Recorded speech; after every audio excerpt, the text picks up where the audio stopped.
Thank you! We just become best friends? Yup! Jesus Olmos has just boarded the plane. Thank you! We just become best friends? Yup! Don't Call Me Shirley has just boarded the plane. Thank you! We just become best friends? Yup! Tim Danbury has just boarded the plane. Thank you! We just become best friends? Yup! Falconeer 84 has just boarded the plane. Thank you! We just become best friends? Yup! Jacques Lottering has just boarded the plane. Thank you! We just become best friends? Yup! Nishant Mishra has just boarded the plane.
Hello.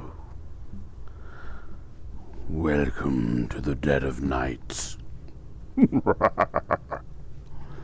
Oh, I can't wait to start this one. Oh, yeah. Oh, it's gonna be good. There we go. Let's just do it, man. Let's just do it. Welcome. Hey, welcome in everybody to 2025. Hey, another fighting fantasy adventure. Hey, thought I'd go a little bit cloak and daggery here. It's supposed to look like a black cloak, but it just looks like I'm in my pajamas. Welcome to 2025, guys. My name's Adam, and it's Fighting Fantasy. And as you can see, we've got a dice cam set up, so you can see the dice rolls now. Okay, I've had a little bit of a change. I don't know if it makes a huge difference, but I've added a light to the setup. There's a new camera, and as I say, got a dice cam. So, and in the future, I think I might even swap up the audio instead of having to wear the headset, because I don't need to hear all the rain effects or whatever we play. But I have got a much better microphone, got a Rode mic that I can use for the vocals, which is much clearer, much better than what we're using here. But how is everybody doing? Wargaming Dad, Cold Ballistic, Spellsinger, how are you all doing? You do like the dice cam, cool. And also, we've got the book art here I created a few years ago that brings the cover to life. I thought that was pretty cool. We'll roll that one out. And I might even try and sort of go back through all the other book covers and, you know, rework them all so they're all like, you know, live. So who knows? We shall see, you know. But yeah, Dead of Night. Here it is. Cover illustration is by Terry Oakes. And who's that? Oh, mate. Spellsinger became a member of the cabin crew. Spellsinger celebrates 21 months of membership. Thank you so much for that, mate. I so much appreciate that. Thank you very much. I'm looking at my preview and it seems to be pausing.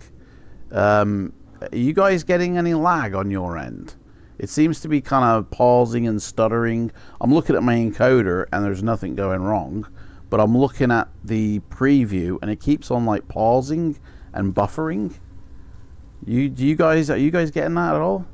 Maybe I need to change the output on this. It's set to 360. Let's set that to 144. There we go. Probably won't happen now. It's probably the internet, to be honest.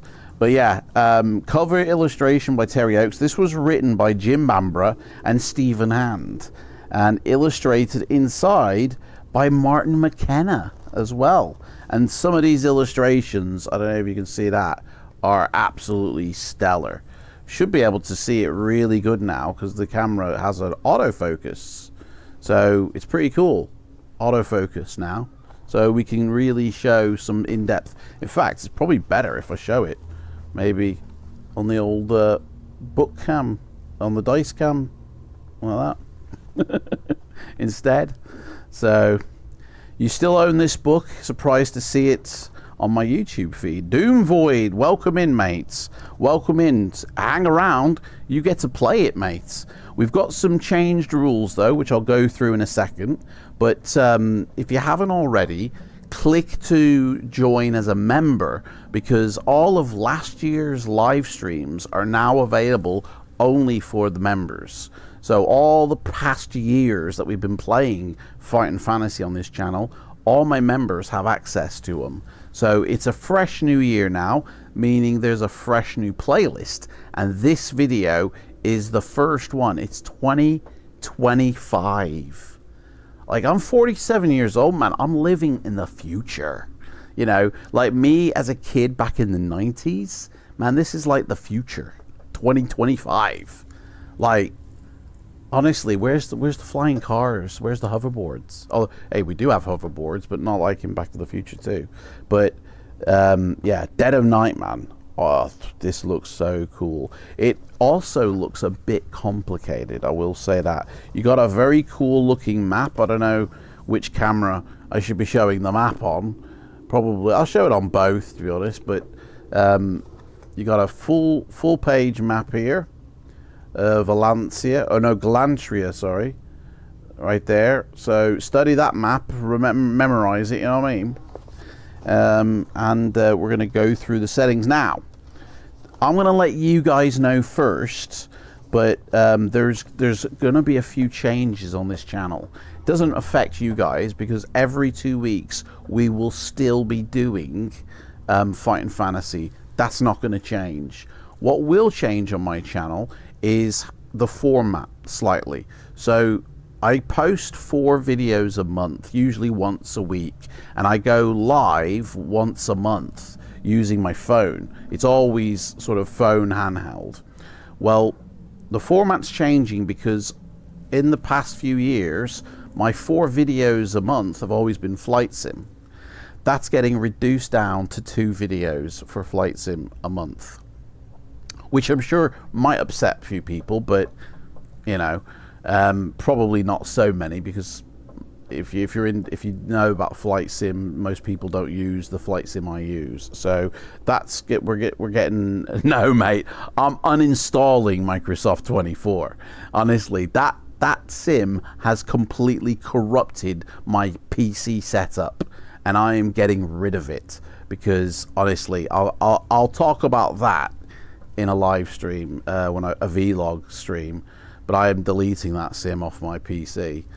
So the 4 videos a month, we're doing 2 flights, 2 P3D flights, and then 2 other videos pertaining to like my hobbies, which I love films, I love music, I love literature, I love painting. Oh, bugger, I forgot to bring in my paint models.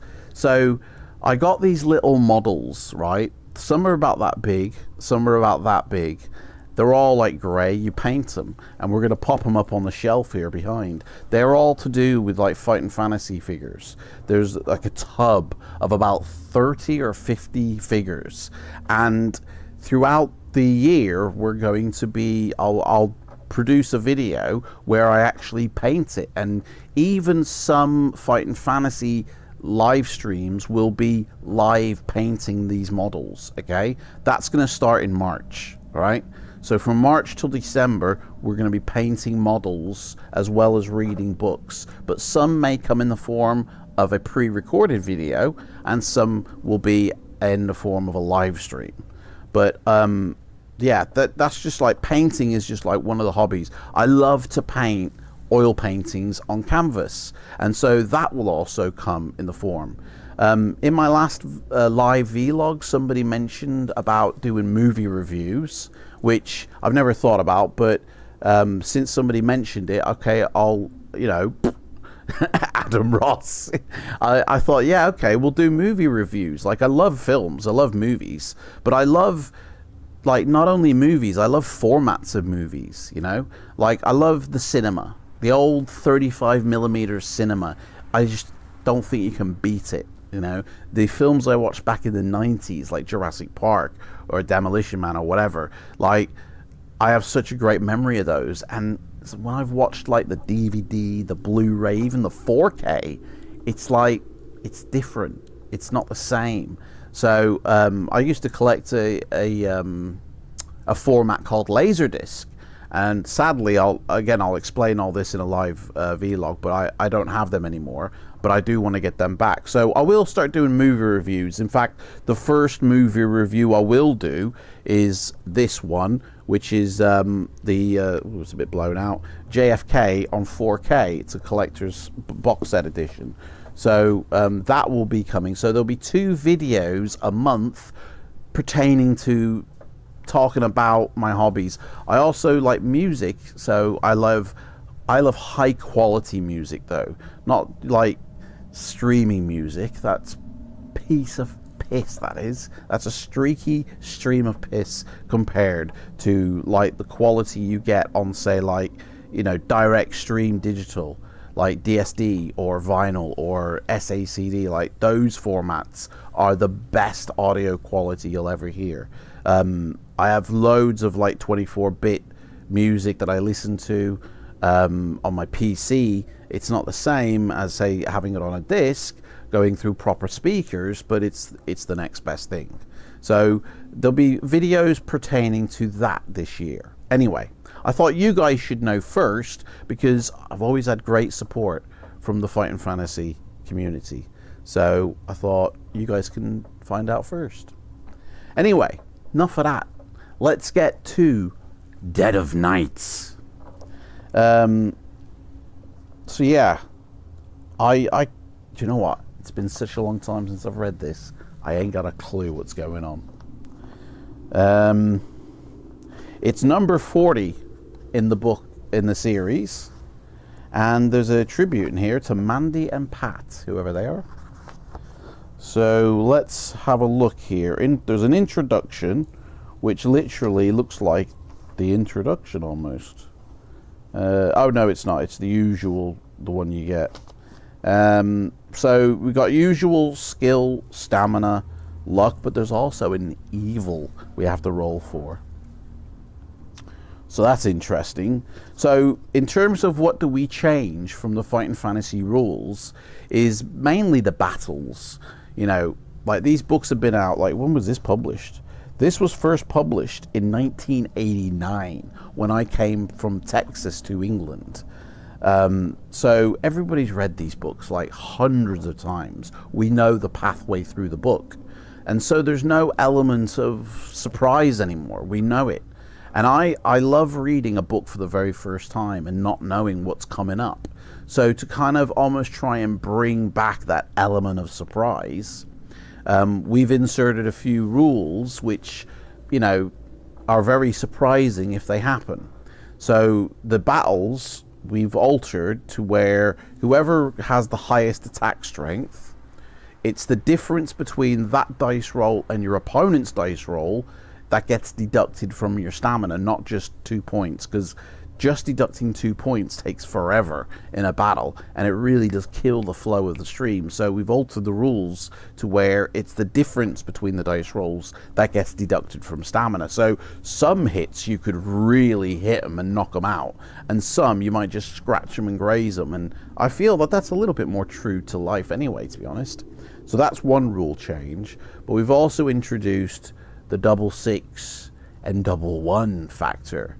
So whoever rolls a 6, it's like an instant kill for your opponent, you know, and it applies to both our enemies and us. And whoever rolls a 1, you've literally fallen on your own sword and killed yourself. And again, that can happen to us as much as it can happen to our opponents. And that, I feel, brings back this element of surprise for the book, because even though you might know the pathway through, you don't know when you're going to roll a 1, you know. So for us, like, that, it is a bit of a ball ache, because so many times we've rolled a 1 when we're well into the book and it just, that's it, dead. And it's such a ball ache, but it doesn't actually activate until after 30 minutes into the book.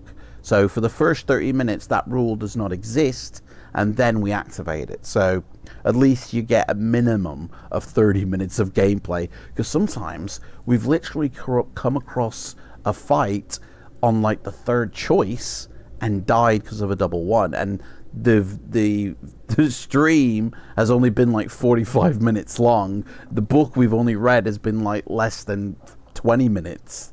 And so yeah, we created a rule that sort of makes us have a minimum of a 30-minute book length read. So, but anyway, let's pray to the Fighting Fantasy gods and the Titan Lords that we get through this one alive. So what do we get in terms of, so you get meals. It says you start the game with 5 meals. Usually it's like 10, but this dude's not giving us the good stuff. It's 5. At 11:30, by the way, I've got to take my medication. I got some painkillers here, so I need at 11:30. I need to be medded up, so I'll have to eat something before. I mean, hopefully we're still alive by then. So, but let us know. Do you guys like the changes I've made to the stream? By the way, do you like the dice cam? Do you like the fact that I've actually got a light on me? I'm lit properly, and you know, like, do you guys like these changes? Because if not, if you don't like them, I'll just revert it back, you know, to how it was before. So the evil score, it says you start the game with no evil points, and as a Templar, you are bound to uphold the values of honor, benevolence, and forgiveness. However, unlike the good deities of Titan, as a Templar, you are not obliged to show these virtues when dealing with your enemies, which would only exploit them as weaknesses. But if you ever act in a manner more befitting a servant of chaos by ruthlessly killing an undeserving opponent, for example, then you will attract the taint of evil. You have managed to avoid falling from grace so far, but your enemies are now concentrating their efforts against you, and so you stand a greater chance of being corrupted. If you perform certain actions which ill befit your beliefs, you will be instructed to increase your evil score by 1 or more points. Your evil score rarely decreases throughout the adventure, and at times adherence to the path of honor will seem like a restraint, but life is full of such dilemmas for a follower of the light. The question of evil is made even more complicated by another fact. During your previous escapades, you came to learn that sometimes you must fight fire with fire.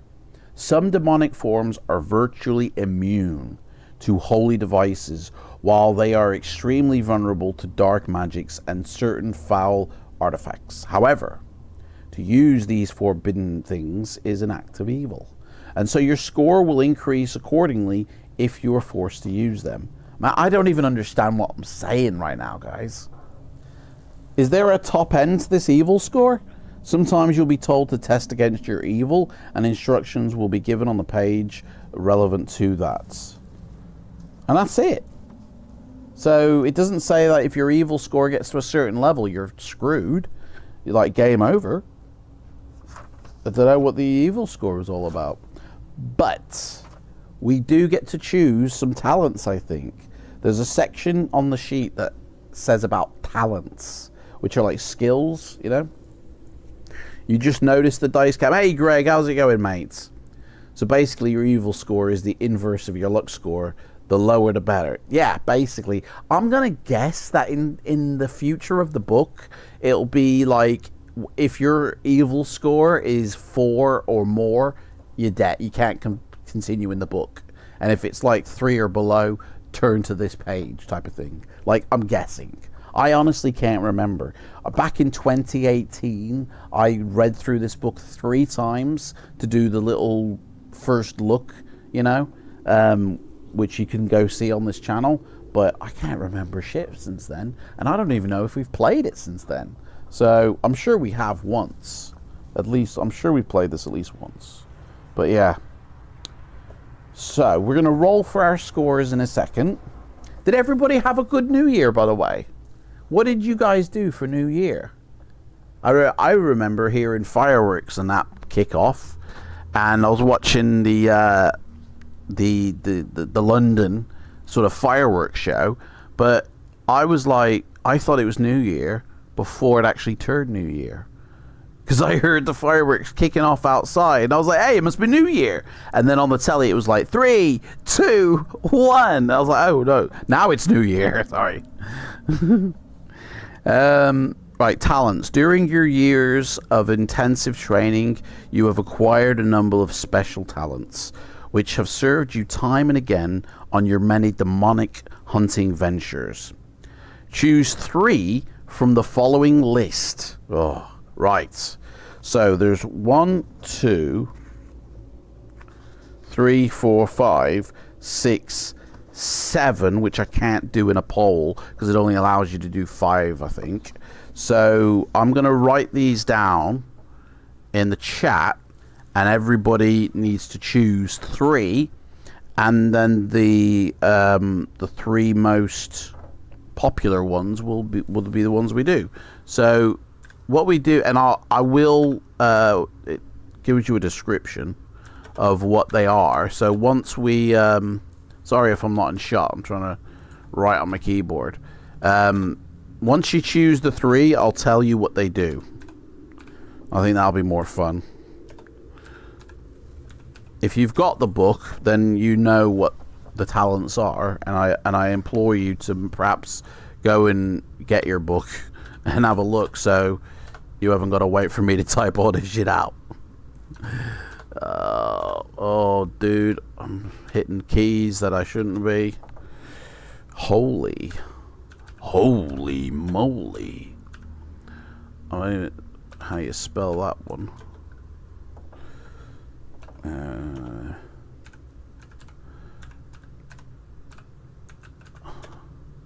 Right, so some of these look like they will be very very good to have. Some of them, I don't know, depends, I guess. Right, so here are the 7 traits that we can pick up. You've got Banish Undead, you've got Dark Veil, Heal, Circle, Holy Circle, not just Circle, Holy Circle, Meditation, Sense Demon, and Speak Demon. So please, everybody, choose 3 of those traits, and the 3 most popular ones is what we will go for. Hey, Leo M, how's it going? You made it, mate. Welcome in. We're all good. Did you have a good New Year, Leo?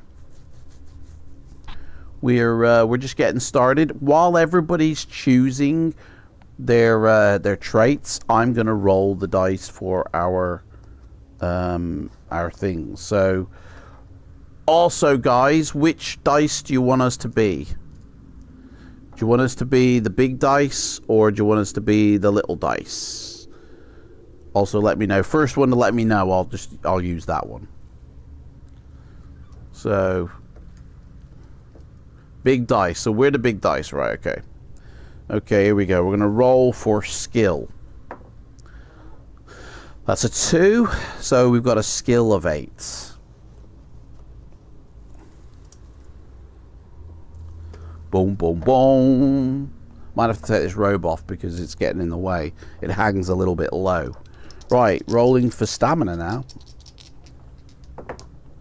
5. Fuck it hell, man. That's 12 plus 5 is 17. Dudes, we're not exactly all powerful here.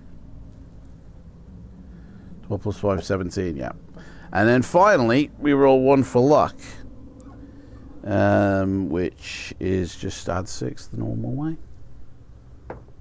4, not too bad. We got a luck of 10. Pretty cool. Right, so we got a skill of 8, a stamina of 17, and a luck of 10. I mean, you know, it is what it is. Okay, that is that. Has everybody written down what talents you want? We're going to be having a look, and then I'll read out the ones that we've chosen. So, let's have a look here. This is the adventure sheet book that I'm using. It's a nice little leather-bound notebook. I think it's pretty cool, so I use this for the adventure sheets. Man, somebody needs to bring out like a leather like this, but in an A5 size, and it's pre-printed with all the adventure sheets inside. Like, that'd be so cool, man. Maybe I'll do that. Right. Talents. So Greg's, Spellsinger said Banish Undead, Holy Circle, and Speak Demon. Greg has literally said the same thing. And that is it. Leo said, I agree with Banish Undead and Speak Demon, but he says Heal. Well, the majority are just Greg and Spellsinger, because nobody else has made a choice. So we've got Banish Undead, which seems like, yeah, definitely probably want that one. We got Holy Circle. Sorry, Speak Demon. That was definitely.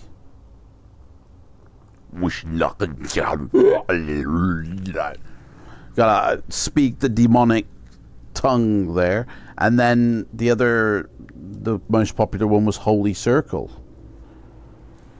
Vicar's Ring, isn't it? Right. So, what do they mean? What do they do? What's our talents? We've got a Holy Circle, guys. Right, Banish Undead. You have the power to repel or even destroy certain undead creatures using special arcane words and gestures. Look at me eyes, look at me eyes, not around me eyes, look at me eyes. You're undead, you're gone, you're banished. Now you're under. Like, basically, you know. The other one was Speak Demon. So, Speak Demon means you can read and understand words spoken in the foul tongue of the demons. I mean, isn't that... No, that was power to repel or destroy. So we can speak demon and we can get rid of demon, basically. And then Holy Circle is with the aid of simple charcoal, or any other pigment, you can draw a protective magic circle around you, which most demons will be unable to enter. You may also trace a circle in the dirt or sand with your finger. So basically, it's like Doctor Strange and their little portals, except this one protects us, you know, doesn't shoot us across the galaxy. So basically, there's our talents. We're a bit of a wizard. So, it says here about equipment. You embark with a minimum of equipment. Remember, we've only got 7 spaces in our backpack available to us, and any sword or shield does not take a place. So we have 7 empty slots in our backpack. You will probably find other useful items during your travels. You carry your sword of finest steel, which is right here. It's made of wood.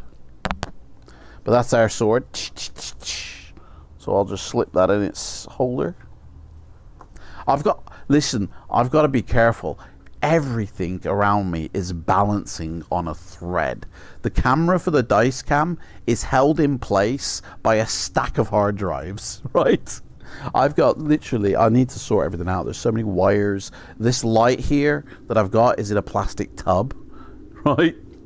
Honestly. And that is sat on top of a load of CDs and books. And I've got like literally everything's touching everything.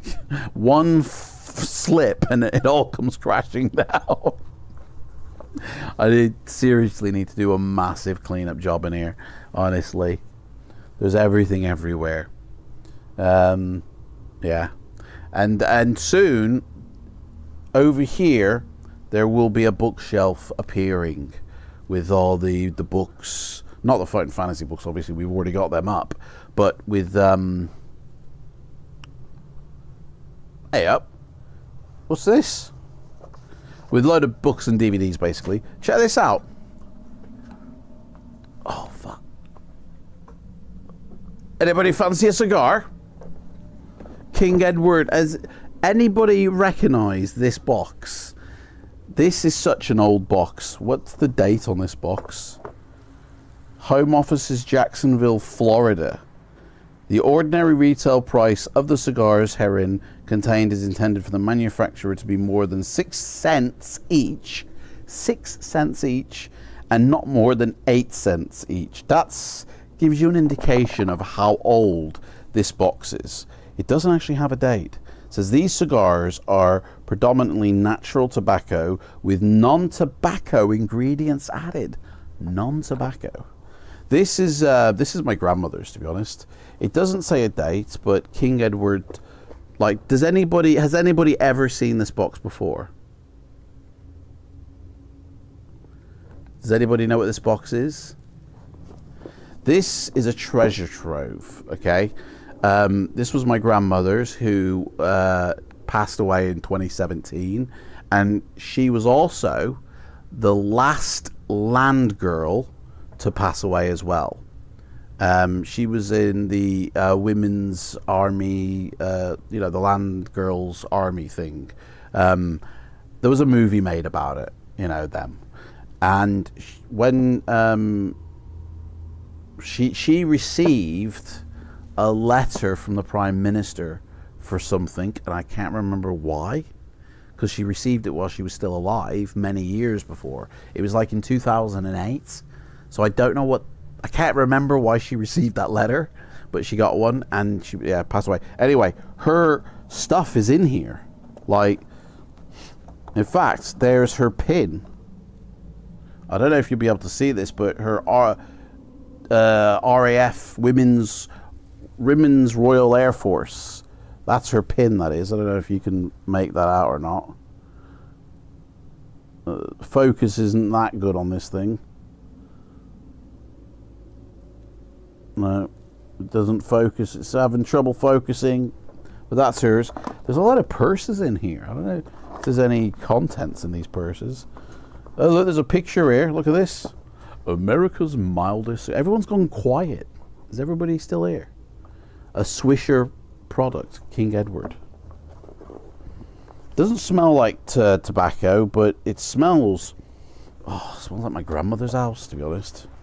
Let me just have a quick nose, because I haven't looked at this since I brought it down from her when she died, to be honest. There's nothing in the red purse.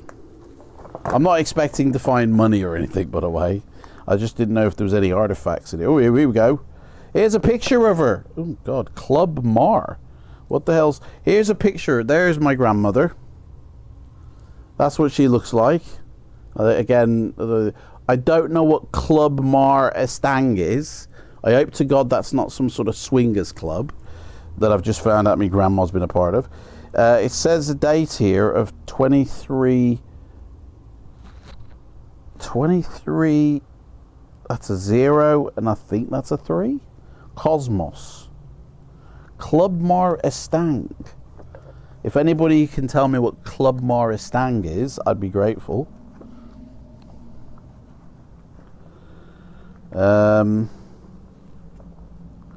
What else we got here? Oh, hello. We got a little pouch here. Little pouch of tissue. God, I hope it's not drugs. Oh, it's some screws and some raw plugs. That's a bit weird, having that in a purse. So there's that. That's that. No, nothing in that one. And then we've got a nice little butterfly. A nice little butterfly. And another little pin, which is very tiny. I don't even know what that says. Queen's silver. I don't know what the hell that is, man. Anybody tell me what that is? I can barely read that, to be honest. I need my glasses. Queen silver something. It's got some numbers on it. Oh, Jubilee. Oh, it's the Queen's Jubilee. The Queen Silver Jubilee. It's a little pendant from the Queen. So that's from 1953, that. Or whenever the Queen's Jubilee was. Was that 77? 53? I don't know. And then we've got a clock. A time that I remember seeing this by her bedside. Nice little timepiece, that is. That folds up into a nice little compact. Anyway, that's me grandmother. I'll put it away because nobody cares about that. I do. Right. So.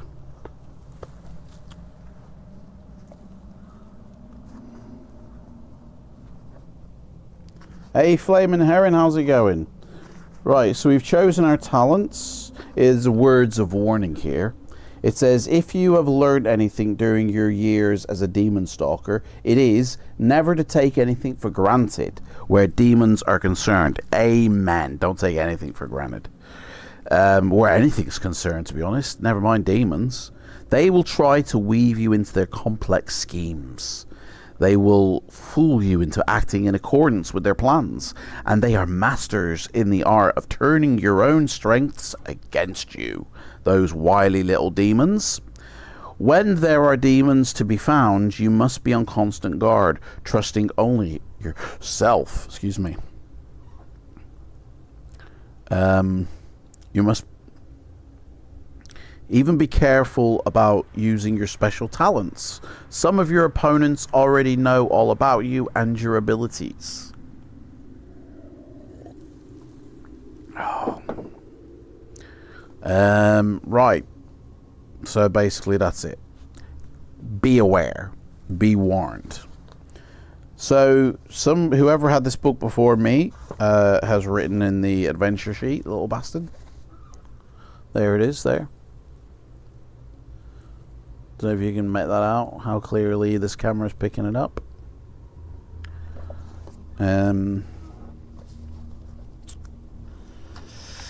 Right, so that's basically it. We're ready to start the background stuff. I gotta keep my dice in this little thing because I'm gonna lose it otherwise.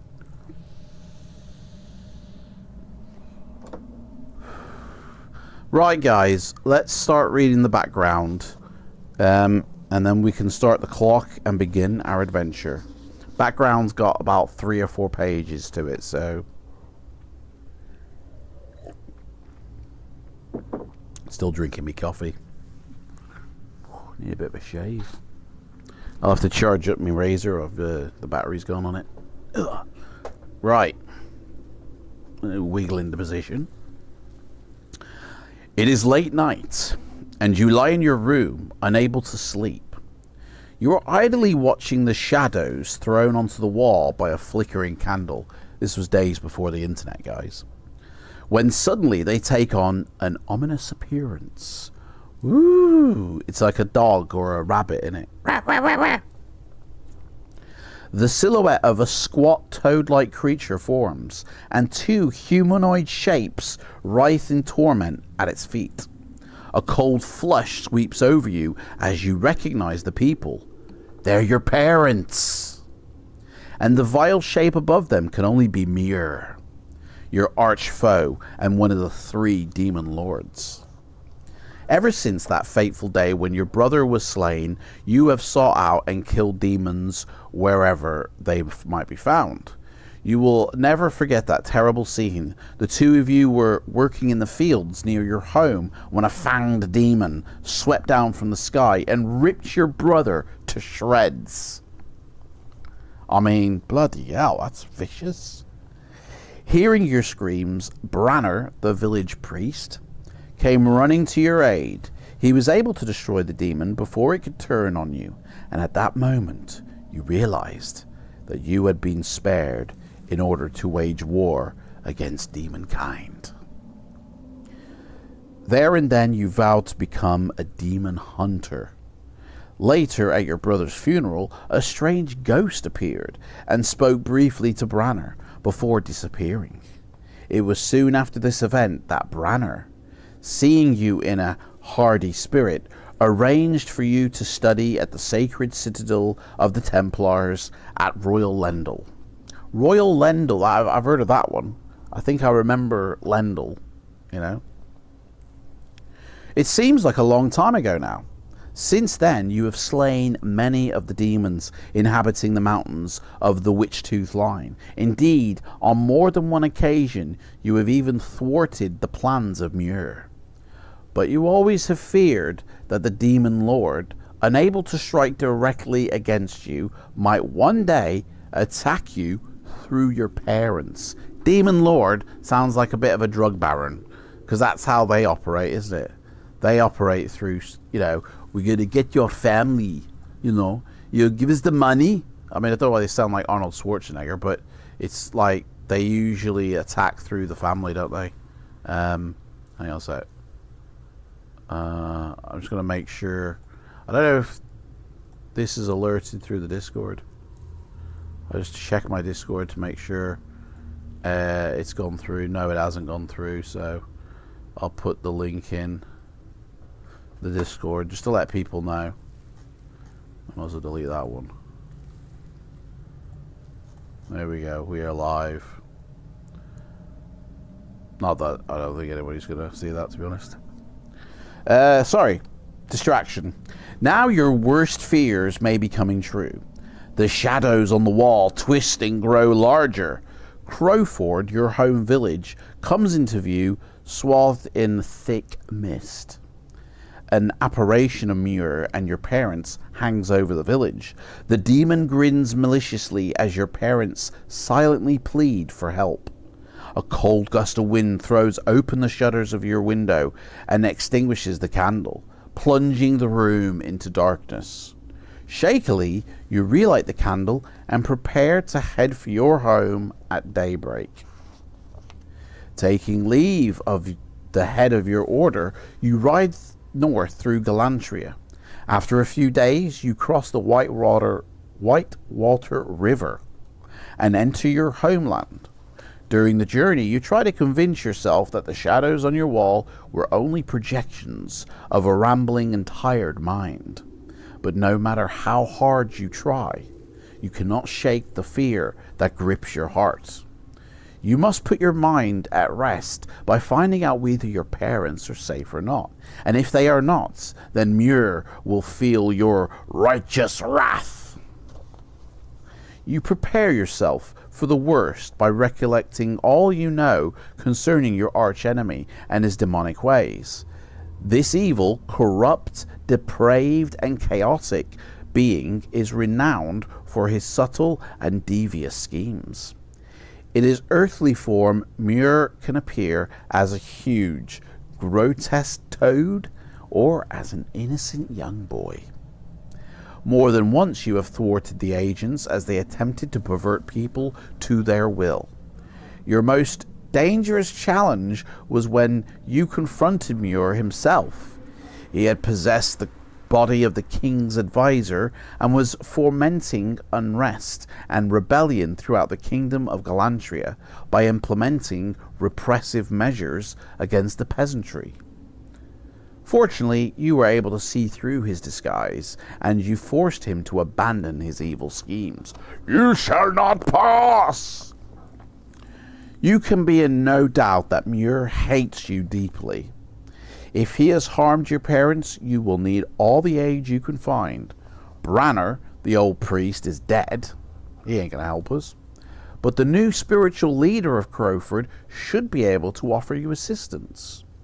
You also know Charlena, a seer who lives near Crowford.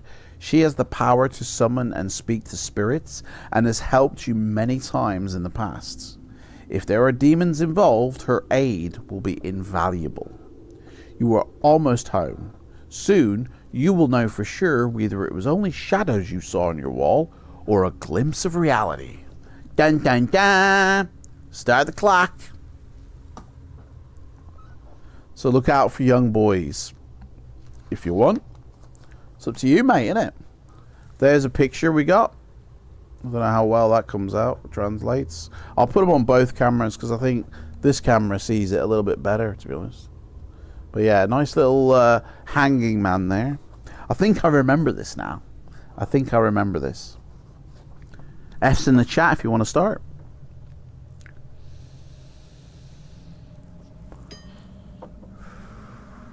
Something I'll be giving up, by the way. As soon as this is done, I'm done. Gonna give that crap up.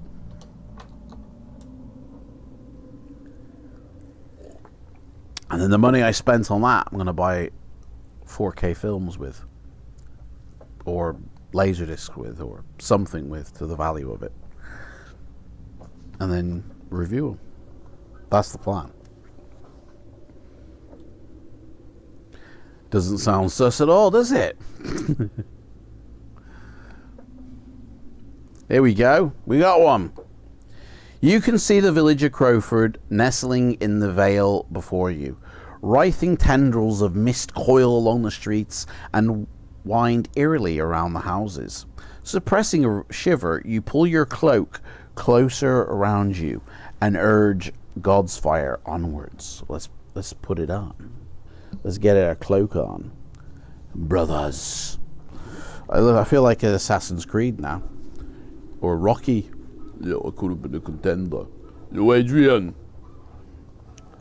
To aid to your uneasiness, you can make out a grim figure swinging from a wooden scaffold that stands a few yards down the road ahead of you. It is a ragged skeleton of a criminal, a naughty boy, left to rot inside gibbet irons. A lesson to all would-be highwaymen. Excuse me.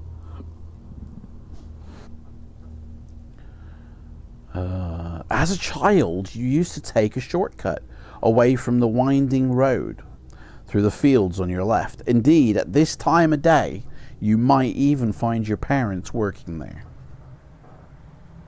On the other hand, in this thick mist, they could well be in the village tavern, having a bevy. Will you take the shortcut through the fields in the hope of meeting your parents, or follow the road, which means you will have to ride under the hanging skeleton? So do you want to go to the pub, guys, or shall we continue along the road? I think is what basically it's saying. Pub or road, innit? Let me get this off, because it's...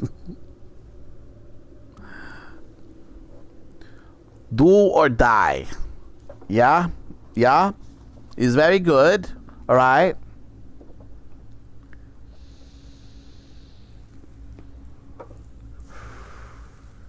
Also, my OBS completely messed up. I'm using a mode that I've never heard of with this thing because again, because of Microsoft 24, it's completely screwed up my system. What's it called again? QuickSync. I'm having to use some QuickSync encoder. Never heard of that before. But I can't use NVENC because it doesn't support my driver I'm using suddenly. It did before, but it doesn't with the OBS update. So thanks, OBS, for nuking my GPU. The road. Right, stick to the road. Here we go. Yeah, deleting that rubbish sim off my PC because it's completely screwed up my system. I can't even turn my PC on in the normal way. I have to unplug a monitor in order to turn my PC on. All because of Microsoft 24. Drawing near the gibbet irons, you see that they are old and on the point of collapse. The rope linking the cage with the wooden scaffold is frayed and rotten. The cage itself is more rust than metal, and the splintered scaffold is plagued with mold.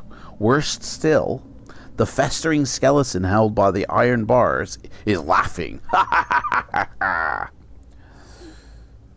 Its bony body judders and thrashes within the restricting confines of the cage, and its skull rocks with malevolent glee. Somehow it knows your name, and in a gruff voice it mocks you. You're too late, fool.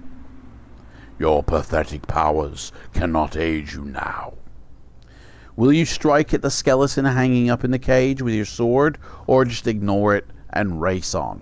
Should we attack the skeleton or just jog on? What do you want to do, guys? It's up to you what we do.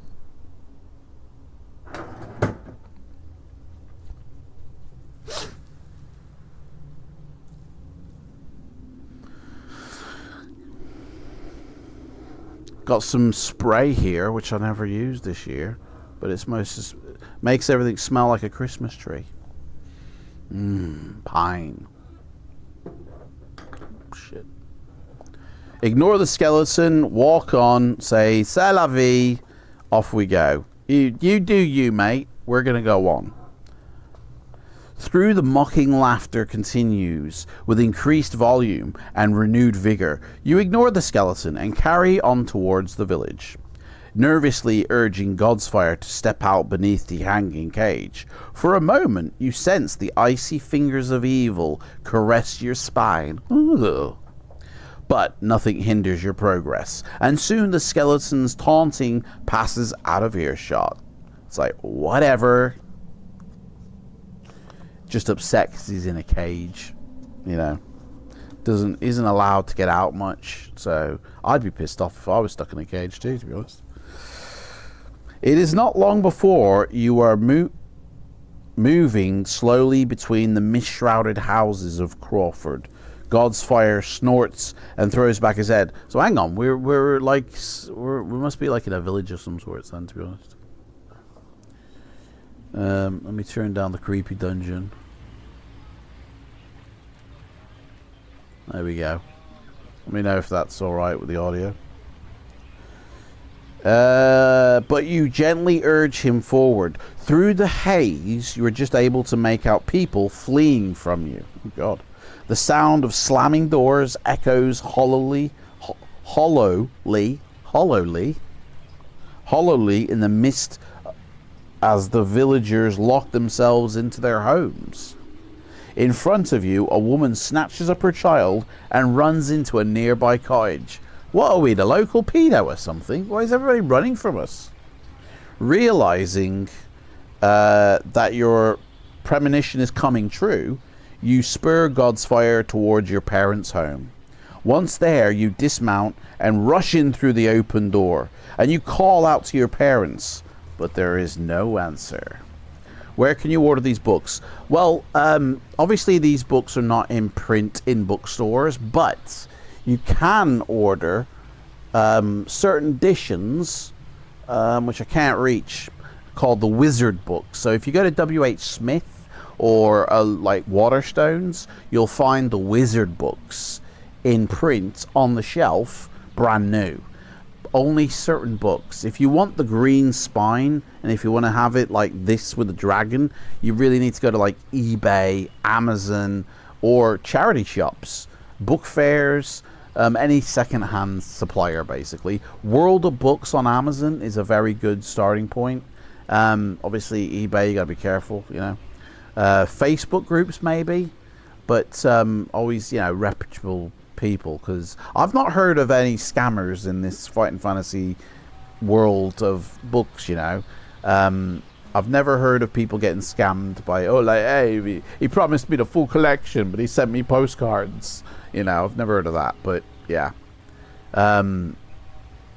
You can actually get some of the titles in the Wizard or Scholastic, actually. I think it's Scholastic format, brand new, if you want. But they've got very different covers, and they've also slightly thicker because they've changed the format of the book a little bit and put dice at the bottom. So if you don't have any dice, you know, you can use the book as dice rolls. It's a bit weird, but yeah. So I hope that answers your question. A quick look around reveals that there is no one to be found in this little village. Will you go to the tavern to have a look for them? You remember, we're looking for our parents, so we can go to the pub to see if they're in there. Or would you rather visit the priest in the hope that he could shed some light on where your parents are? So should we go see a priest, or should we go to the pub, guys? What do you reckon? Oh yeah, honestly, these are amazing books. I love these. They're interactive. You know, it's a book that you play, not just read. And so it keeps you kind of awake while reading it. It keeps you like, I want to read more and more and more. And before you know it, you've read the book and gone, oh, wow. You know, and you can replay these books many times. So you're reading the same book like 4 or 5 times, and it'll be different every time. It's honestly, these books teach kids so much. Like literacy, numeracy, the value of making a decision and finding out the consequences of that decision. Like, that is an essential skill in life, because some people walk around, make decisions and not even think about consequences, and hurt a lot of people. Whereas with these books, at a very young age, they understand like responsibility, and you know, if I do this, it's going to affect that person. And like, that to me is such a powerful skill to have as a child. You know, you're less selfish as an adult, basically less of a prick. You know, we might find some young spell singer, mate. You've got this fascination with young boys. What's going on? Right, so we're going to the pub, sorry, yeah. And then we go to the church and confess our sins. I have drunken too much, sir. Right, here we go. 16666. You grew up on these books. My mum loved it because I was always reading. Today, I'm an English teacher. Wow. And I truly believe these books helped. Greg, mate, you're an English teacher. That is so cool. Wow. Why not continuing with these kind of books? I mean, yeah, Cold Ballistic, they do. In fact, the latest book that we had released is somewhere where I can't find it. Yeah, here it is. This book here was only released last September. Like, they're still making them. In fact, the books that I was telling you about, the Scholastic, this is what they look like. You know, they're very quite thicker. They've got a gold or silver spine, and they've got dice in the bottom of the books. But they're still writing these books and still making these books, which is bloody ace, I think. I mean, only Ian and Steve are, to be honest. Although I do know a writer in the Fighting Fantasy world who has been working on a book for many, many years. Hopefully, I mean, might even be watching now. I'm not going to say his name because, you know, I don't know if he'd want me to. But he's been working on one. And there's a guy called Jonathan Green who writes his own versions, but they're not Fighting Fantasy, but they're still adventure books like this. There's so many people that still write. I've written books like this, and they're available on Amazon. Like, so many people, and so many books you can get access to. And in fact, that's another one I wanted to try out. Those Maelstrom and Lone Wolf books. Or what were they called? Lone Wolf? I don't remember. But those, and the Choose Your Own Adventure line of books. This year, we're going to be getting some of them. So, we'll have different books to read. Honestly. Anyway, sorry for the I get so easily distracted. Right, you head towards the pub. When you reach it, you can hear loud voices arguing inside. Will you enter the ale house at once, or stand and listen to the argument from the outside? What do you want to do, guys? Do you want to get the old glass? I haven't got a glass, but, you know, and listen at the door, like, oh, what's going on here? Or do you want to go inside and see what's going down? Greg says listen first. Right, we're going to listen to what's going down outside before we enter. You stand outside the door and are shocked to hear what the people inside are saying. I tell you, this curse is all the fault of that demon stalker. We didn't have any trouble before that meddling busybodied parents were buried. Now our crops are withered and our animals are dead. And if you leave demons alone, they'll leave you alone. That's what I say. But that Templar has brought them upon us. Before you can hear any more, you feel a tap on your shoulder. It's Hannon, an old friend of your parents. Welcome back to Crawford. Although it's not much of a welcome in general you'll be getting. He says, I daren't be seen talking to you. I'm sorry. Sorry about everything that's happened here. Go and visit the priest. He'll be glad to see you. Then the old man hobbles off into the mist. I must be going. Take care. Goodbye, Demon Stalker. Is that our name then, Demon Stalker? Will you visit the priest straight away, or wait until later after you've been inside the tavern? So are we going to wait, or are we going to go straight to the priest, guys? What do you reckon? You've read a few adventure books with my boy. They're made for young children, but are a great introduction to the Fighting Fantasy world. Oh, yeah. And reading in general, I think. Yeah. Let's go visit the priest, Spellsinger says. Right then. Let's go see what Priesty Boy says. Yo, Jason Priestley. What's cracking, mate? As you approach the church, soul-rending screams come tearing out of the mist-carpeted graveyard. You knock at the door of the church, and you can hear the sound of a bar being removed from the inside.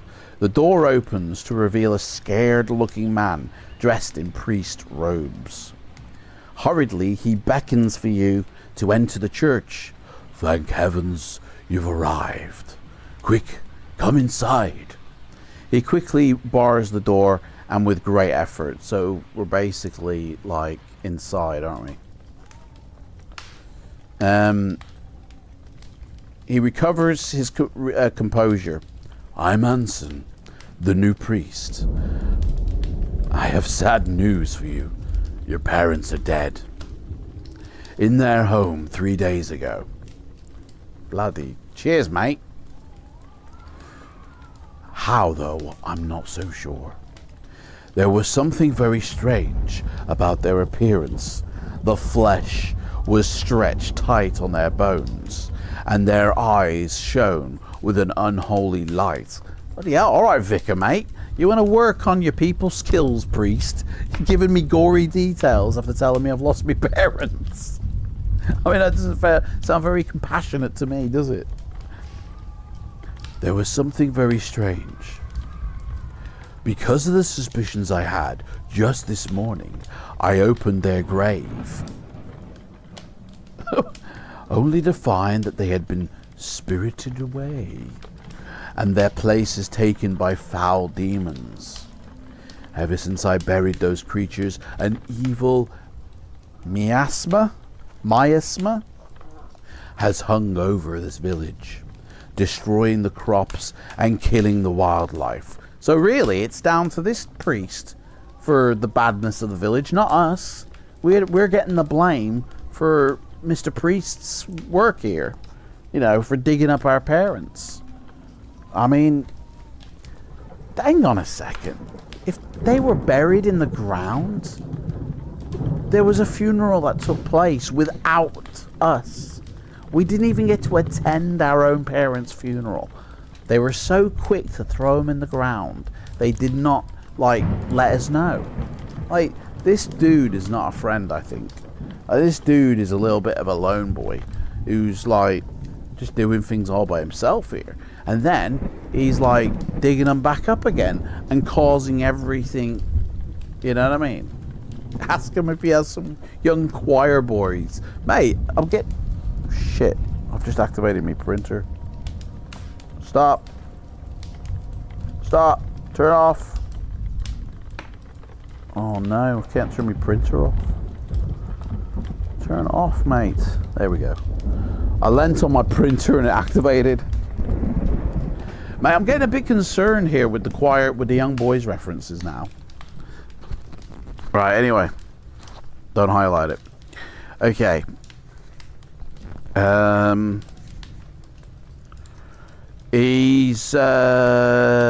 Where are we? Thank heavens, I'm Anson the priest. Your parents. Now, every night at sunset, those screams begin. You have the power to put an end to this nightmare. You must help us, I implore you. Will we? Will we help this dude? It says open your parents' grave is one of the options. Do we have sense demon? I don't think we do we? No, we don't have sense demon, so that's not an option. Basically, we can either leave the village to search for our parents, or we can open our parents' grave. That seems a bit weird, doesn't it? Guess we have to open the grave. You want to open the grave, Greg? Mate. I don't know, mate. I don't know. You want to go grave digging? I mean, to be honest, he's already done that. We're not really opening it because he's already dug them back up again. So, is that what we're saying, yeah? Greg? You want to open the grave? Yeah. Do a spot of grave digging. Alright. Hobbies include chess, walking outdoors, and grave digging.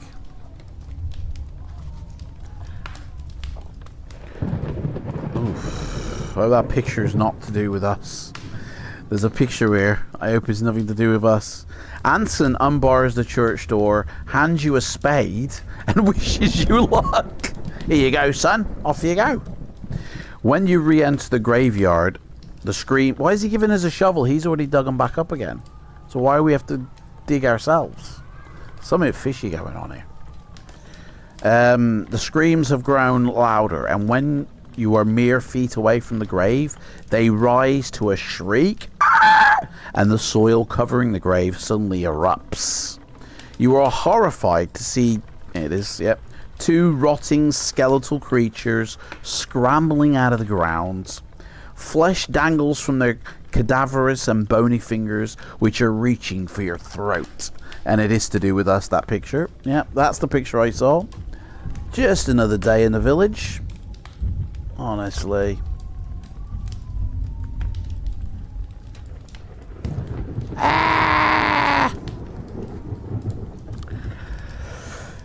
Do you want to invoke the Banish Undead talent, which we do have? We do have Banish Undead. We can use it, or we don't have to use it. So, do you want to use Banish Undead, or do you want to wait and see what happens? Banish those motherfuckers. Okay, we'll use the Banish Undead talent then. Demons be gone! You recognize them. They are blight demons, whose very bodies emanate death and decay. Fortunately, they feel your righteous power and recoil from you. I have the power. Do you believe? Do you believe? I have the almighty power. It's inside of me. It's coming through. Yazam! Believe. That's what they feel. They're like, no! The blight demons fall back into the grave, where they dissolve into a puddle of green slime, like gremlins.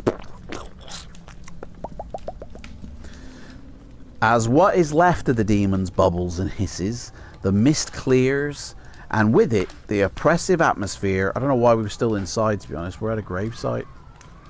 Yeah, we're at a gravesite, aren't we? Hear a fire crackling by the parents' grave. The mist clears, and with it the oppressive atmosphere that has plagued Crawford. You are about to leave the graveyard when you notice an iron tube lying in the revolting sledge. Carefully you pick it up and wipe it clean. Then you notice a parchment rolled up inside it. The parchment is a map on which is marked a cave. The Cave of Wonder.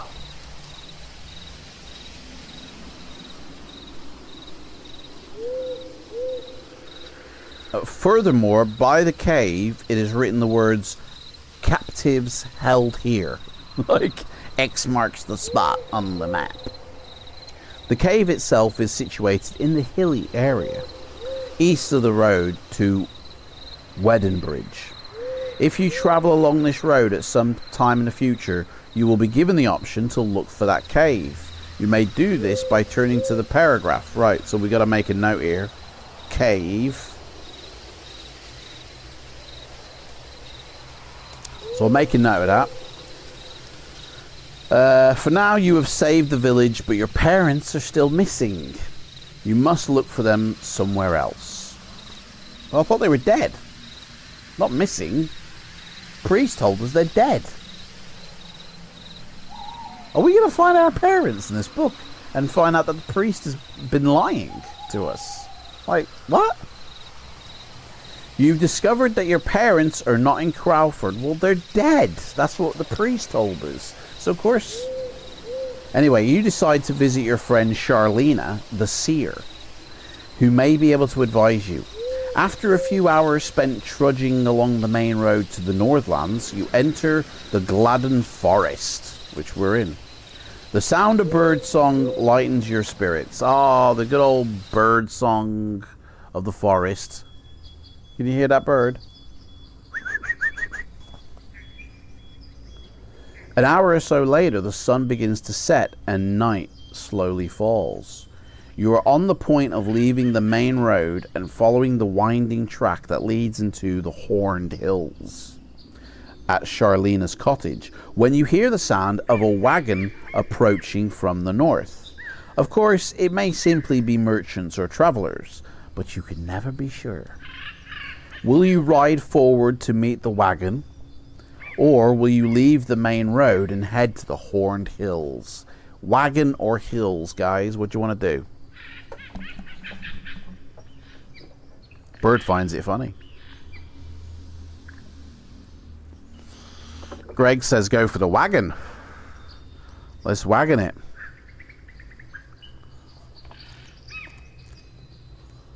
What time are we on? Alright. 10 minutes, I gotta eat something. Sword drawn, you... Hang on, that's not correct.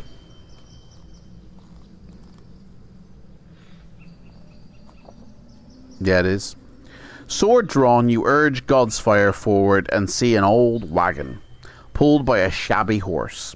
Creak into view. Two terrified-looking peasants sit at the front, and you can hear the groans of someone in pain coming from the back.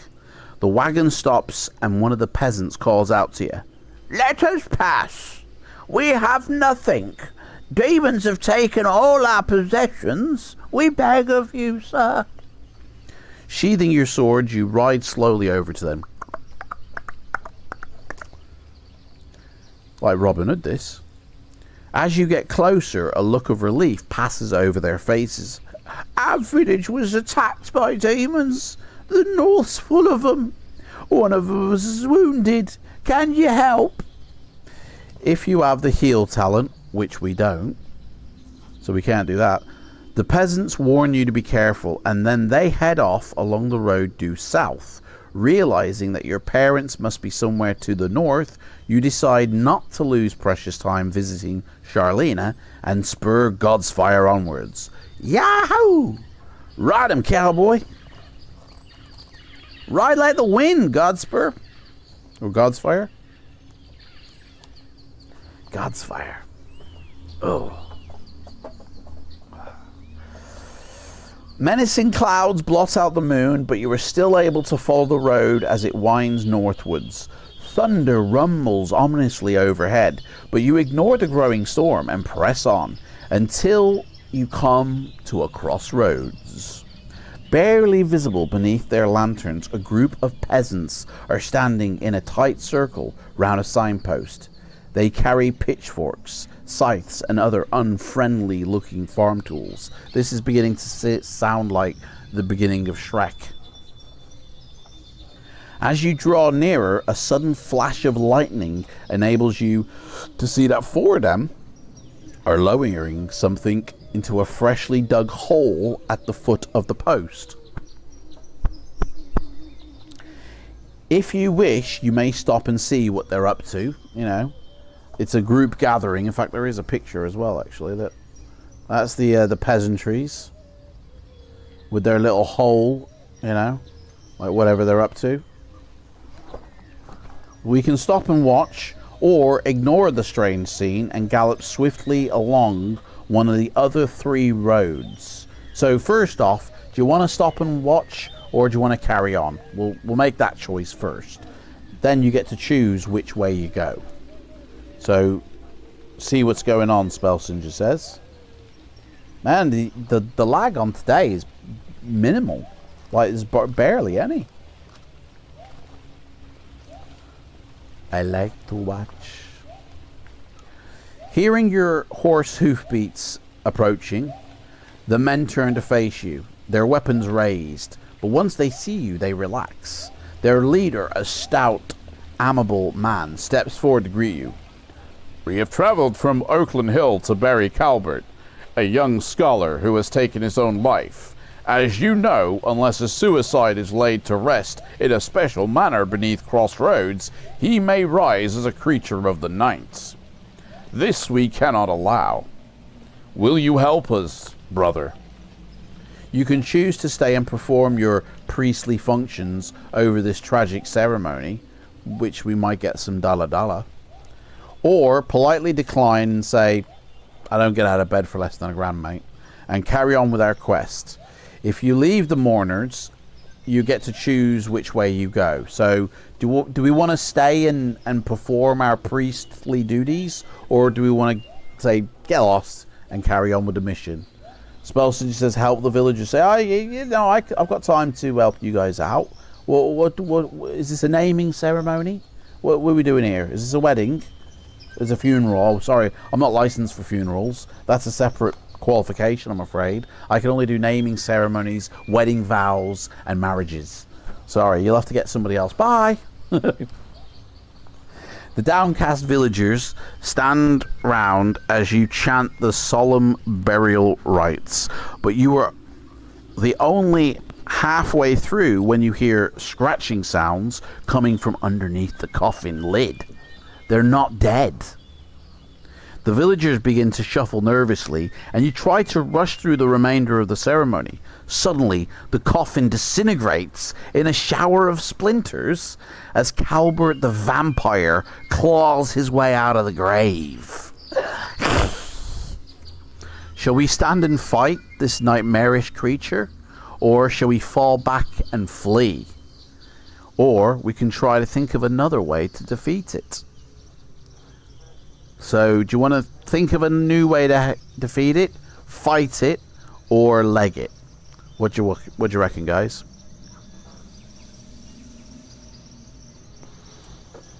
Banish undead? I think that would fall under think of another way to defeat it. Is that what you want to do? Another way to fight, yeah. So, I think that's using the Banish undead skill set. Let's see if it is. See, I have a particular skill in this area. Demons be gone!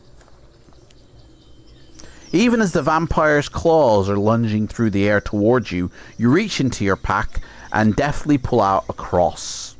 Calbert snarls in pain as the pure silver burns its image into his hands and forces him back down into the ravaged coffin. He curses and cringes like a beaten cur, wailing terrible threats of revenge, but you stand firm, holding him in at bay, while one of the other peasants drives a wooden stake deep into his black heart. Add 1 point to your luck for quick thinking. Well, we're already topped out with luck, so we can't really do that, I'm afraid. So, bummers. But that was pretty cool, that was, yeah. Boom. Calbert writhes in vampiric torment as the flesh melts from his bones, leaving only a dry skeleton behind. Relieved, the peasants thank you for your help and effusively wish you well. Whoa, whoa, whoa, whoa, whoa. You know what I'm saying? We just saved you all. What kind of silver can you cross my palm with? You know? We want some cheddar for this, you know. We just killed the vampire, man. Honestly, they're just like, well, thanks for your help, mate. Bye. Before they begin filling in the grave, and then turning homewards. That's it. Thanks for killing the vampire. Cheers, mate. Bye. We wish you well. You can go now. Leave. We're going home. You two must continue on your own quest. Got nothing for that. Where will you go now? We can go to Wiedenbridge. That's one option. We can go to Colton on the Marsh. That's two. Or we can go to Astonbury. Astonbury! Not Glastonbury. Astonbury. We can go to Astonbury, Colton on the Marsh, which sounds like Stoke-on-Trent, or Wiedenbridge, which sounds like Stourbridge. These are all like areas in England. So, do you want to go to Wiedenbridge, Colton on the Marsh, or Astonbury? Where do you want to go, guys?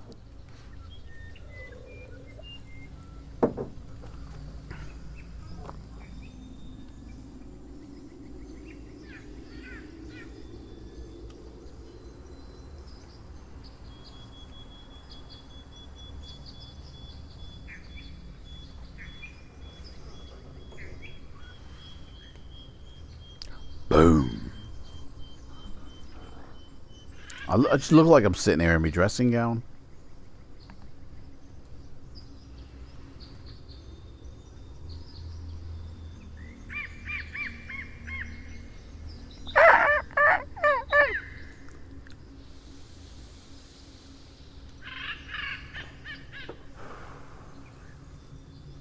Wiedenbridge, yeah? Yeah, let's go check out Wiedenbridge. Josh Wiedenbridge, yeah?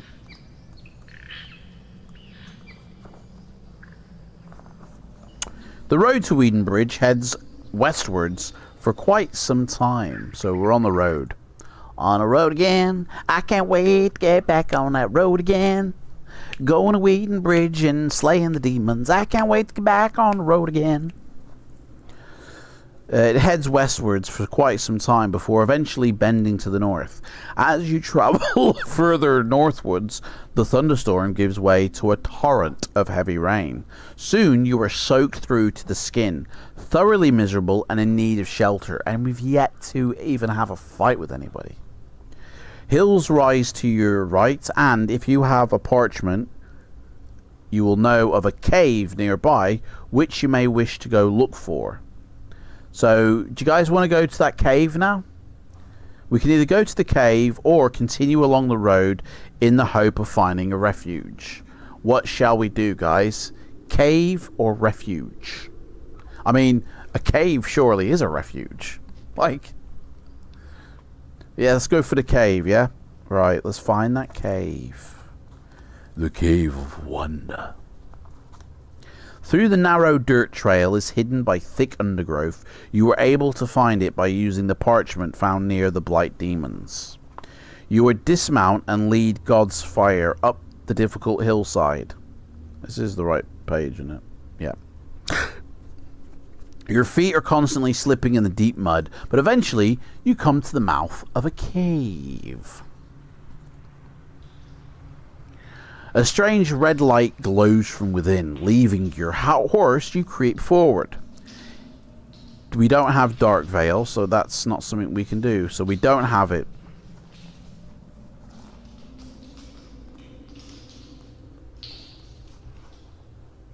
Something tells me I'm going to need to know the other page number.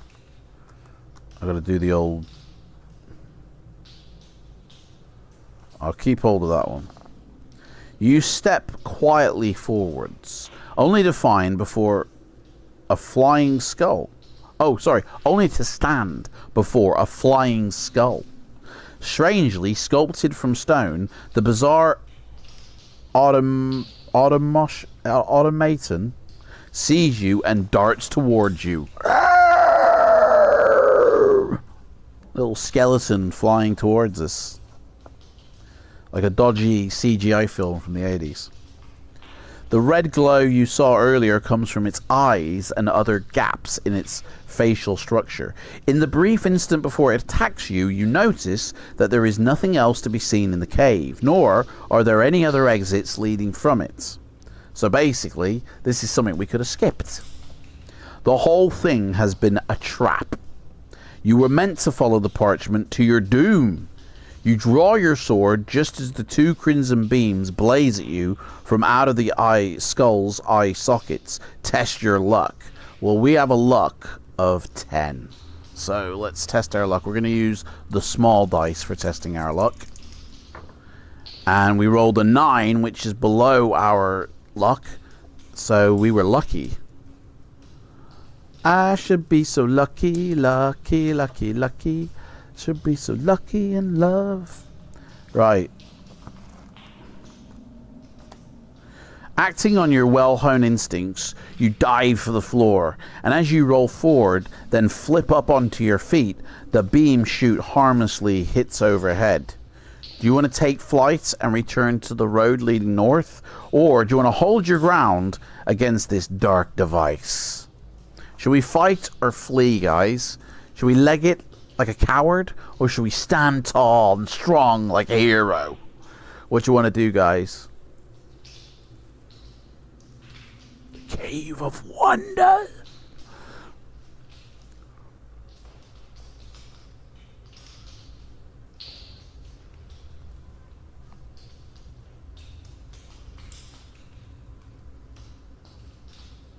Fight! Let them fight. Right, we're going to hold our ground. Come and have a go if you think you're hard enough. Come and have a go if you think you're dead enough. You raise your sword and you charge. Yeah! So we attack. However, The skull uses its power of levitation to avoid your sword strokes while it maneuvers itself into a good position to blast you repeatedly with its eye beams. This is going to be no ordinary duel. Test your luck again. Bloody hell. Right. Well, because we're up against something, we're going to use the big dice, because we are, somebody said we are the big dice, so we'll use the big stuff. So it says here, test your luck. If you're unlucky, deduct 3 points of stamina. So we've got a luck of 9, and I rolled a 3. Oh yeah, baby. We're still lucky. But our luck is now 8. So we're not looking lucky. We've got a luck of 8. Oh, dude. What are you doing? What are you doing, lad? Come on now. Right. We are lucky. Just call me lucky. With a loud crash, your keen blade cleaves the stone skull in two. Fragments fly in all directions as the magic energies trapped within it escape. For a few moments, you are bathed in a peculiar glow. Dude, I think we nuked it. When it disappears, you find yourself in possession of a new knowledge. You can gain one extra talent of your choice. Woohoo! What talent shall we go for, guys? First person to put it in from the ones that we chose before is the one we're going to go with. If you need to know, just scroll up if you want to know what their talents are. Or shall we choose the one that I think Leo M chose? But what talent shall we go for, guys? We get an extra one, which is cool.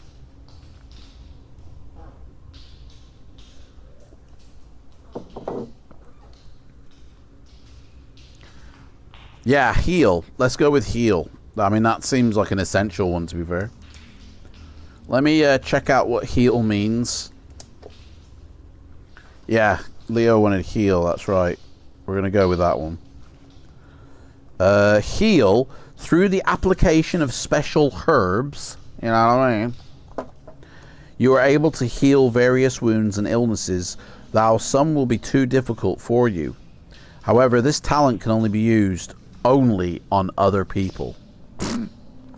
Your beliefs prevent you from ministering it to yourself, except in times of the greatest peril. Except in times of the greatest peril.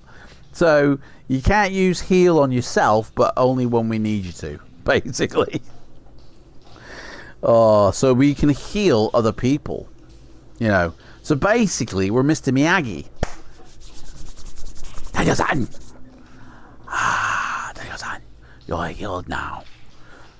And then when we really need it, we just go, we are healed now. Basically, we're Mr. Miyagi.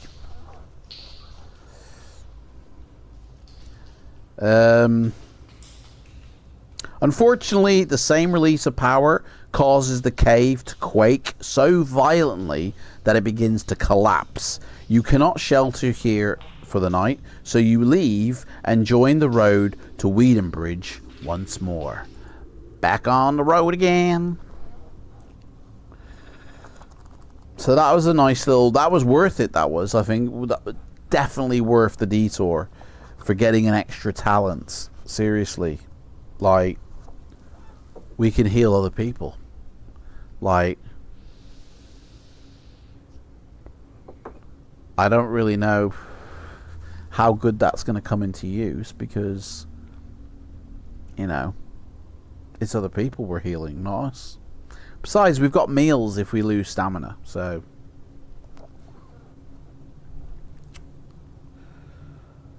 Further north, you come to a small roadside cross. A holy monument where travelers such as yourself may stop for a moment's divine contemplation.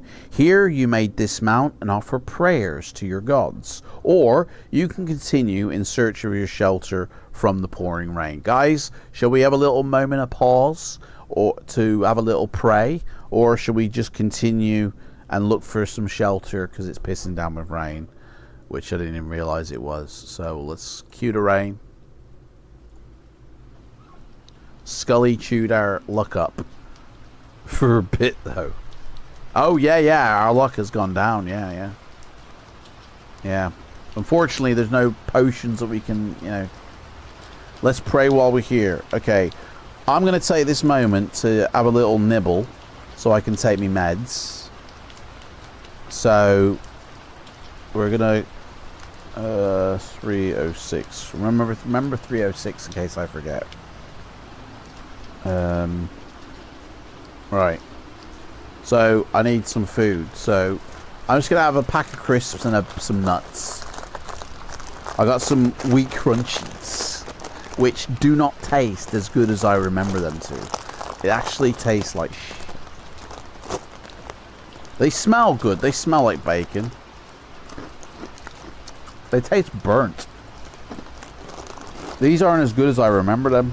Like, I haven't had these for donkeys, but these don't taste as good as I remember them to.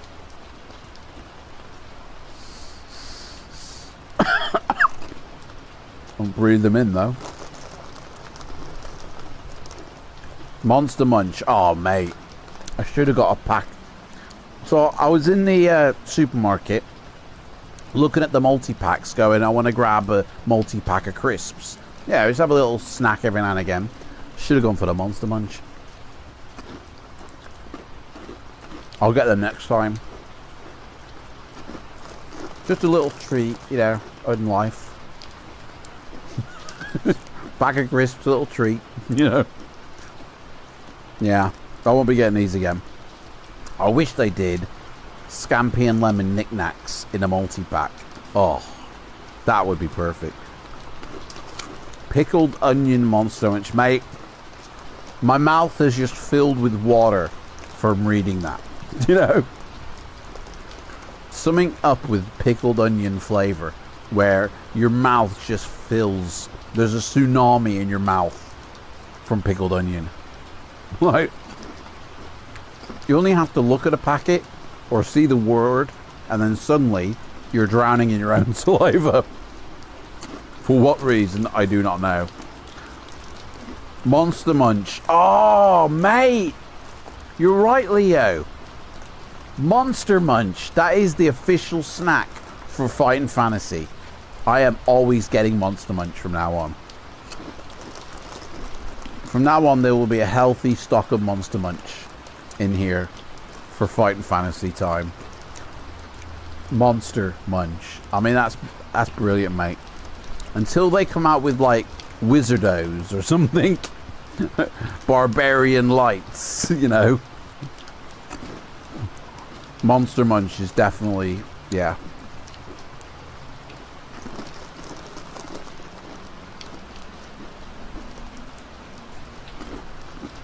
Oh. Definitely time. So right now we're praying, yeah?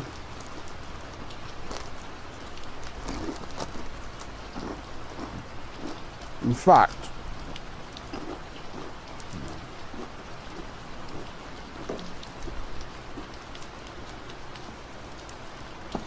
guys, I just want you to join us in a little bit of meditational prayer. Yeah? I don't know, I got two of these suckers.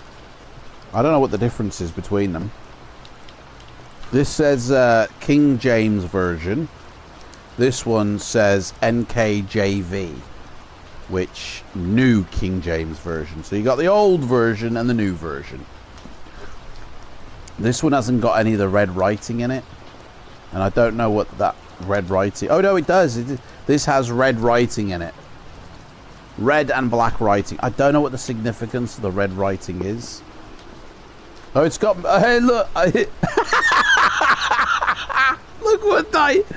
Honestly, I wrote in this book. I've written in this book. And it says here, this Holy Bible is presented to... And it's got my name, Adam. And it says by... And I've put God.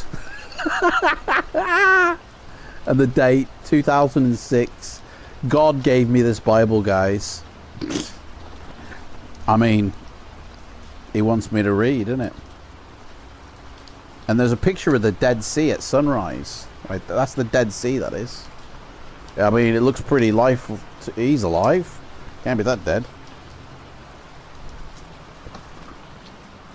Oh my god, it's got my year. This was written the year I was born.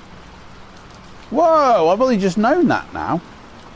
It's got copyright 1977 in it. Bro. That's freaky, isn't it? Yeah, God did give this to me. Hey, I didn't know it had a dictionary in the back. You know what? I've never read this book properly. It's got a Bible dictionary in the back. What's that all about? The red writing might be the updated translation. Do you know what? When I was young, I always thought the red writing was the Satan's words and the black writing was from God. That's what I believed in when I was a kid.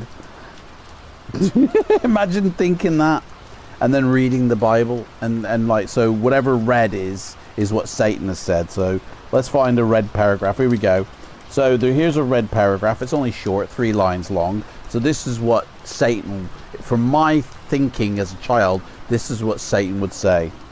Be not afraid, but speak and hold not thy peace. For I am thee, and no man shall set on thee to hurt thee.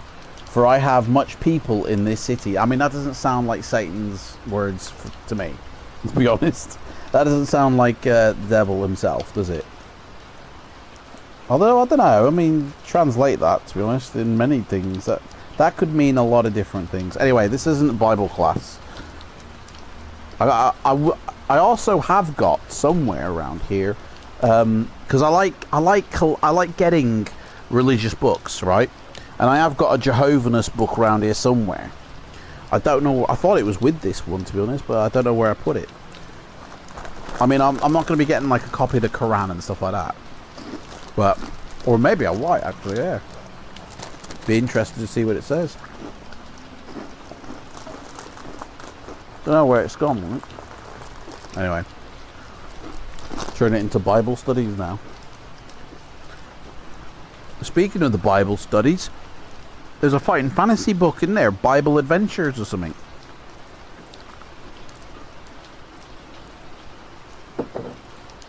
Won't be long now. Just grab some nuts, put them in my mouth, and we'll carry on. I've got to choose your own adventure Bible. Do you want to eat the apple? Turn the page. To not eat the apple, turn to 400. I've got to eat something to take this medication with. I have something in my belly. Also, something I found that I didn't realize I had is these maps, Marco Polo maps. Got one for New Zealand and one for Florida. Not that I've ever been to either of these countries or plan on going, but for some reason I've got the pull-out maps and, you know, all the locations of interest. I think I started collecting them at one point. Because, you know, they'd be handy to have if you ever do go to that location. Honestly, there's so much stuff I've got. It's unbelievable.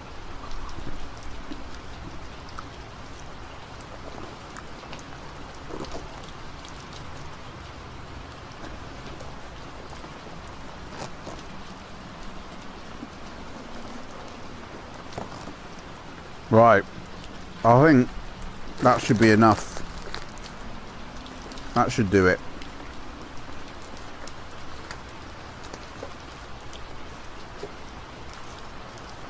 I use the Bible as a place to hold it.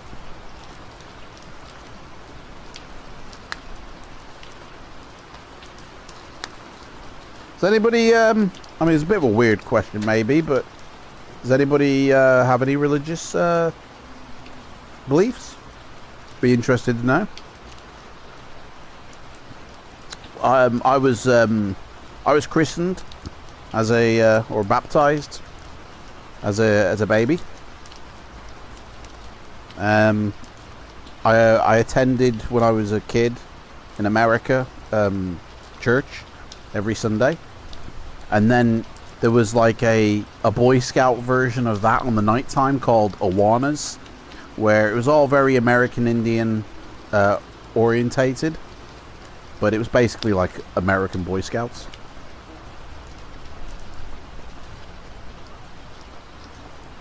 but with religious, you know, surrounding.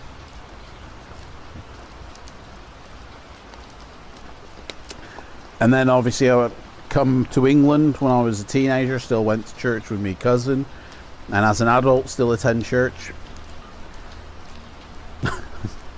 I carry the, you know, the beads around wherever I go, the rosemary beads. So I'm always, I feel like I'm protected, you know, got somebody looking out after me. But I'd be interested to find out if anybody else is religious in this group. Is anybody a Jedi? That's a religion. Right, it says here, if you possess the meditation talent, which we don't, we can't do that. No meditating. Thou sincere in your oaths and utterances, you cannot be sure that the mysterious deities have heard your prayers. You shiver from the cold as you remount your trusty steed and continue on to Weenbridge. There we go. Job done. Pardon me. Find the right page here. The rain continues to cascade from the sky, turning the road into a quagmire. Giggity. Unable to ride any further, you dismount and lead God's fire from the bridle through the long night. Dawn is but a few hours away when you reach the outskirts of Weenbridge, so it must be like night time. A winged creature flits across the road in front of you, and dark shapes move about in the trees. Ooh.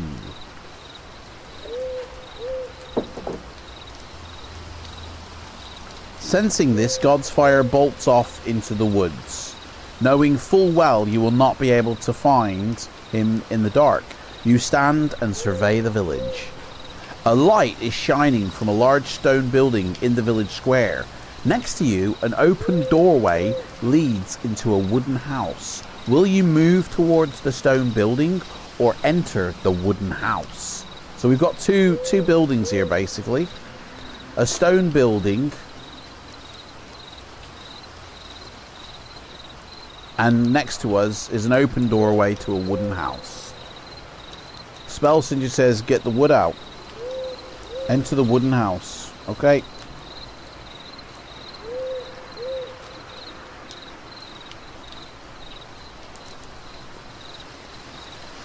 A rustling noise from inside the house warns you that there is something lurking within. I love this here. It says here, do you wish to use Sense Demon? I wonder what that rustling sound could be lurking within. Could it be a demon by any chance? Well, not strictly, it might not be. Could just be a rat. But we haven't got Sense Demon, I'm afraid, so we can't use it. So we have to go in not knowing what's going to happen. It's probably a rat. It's probably a false alarm, I bet. You draw your sword and creep cautiously into the dark interior of the building.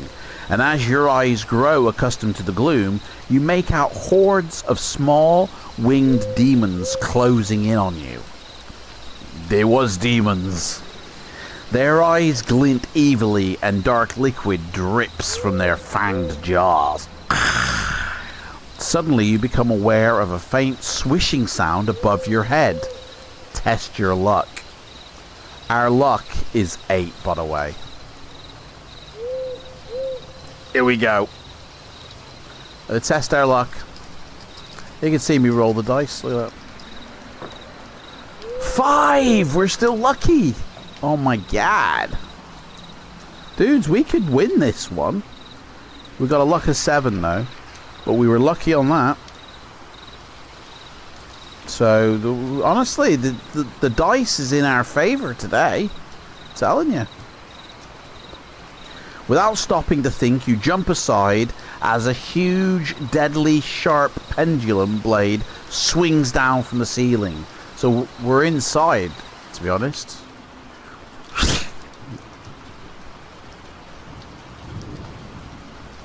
So we're inside, so it's gotta be, yeah. We're inside. A second slower and you would undoubtedly have been killed on the spot. Seems a bit loud, that does. Yo, can somebody turn the wind machine down? Witnessing your narrow escape, the demons howl in anger and surge towards you. This is a fight you cannot hope to win. You hurl yourself into the building and dash out of sight. Whoosh! Or dash out into the night, sorry. So now we're back outside now, so we're back outside. In, out, shake it all about. Do the hokey cokey and you turn around, and that's what it's all about. Oh, the hokey cokey. As you turn your back, the moon demons slash at you. Roll 1 die. Let me remove all these dies so I can see what I'm doing. We lost 4 stamina now. So we're down to 13. If you're still alive, I mean, that's the first time we've ever had to touch our stamina. And the first time we've ever fought a creature. So if you're still alive. I think we've gone through all the easy routes in this book, it seems. What do you reckon, guys?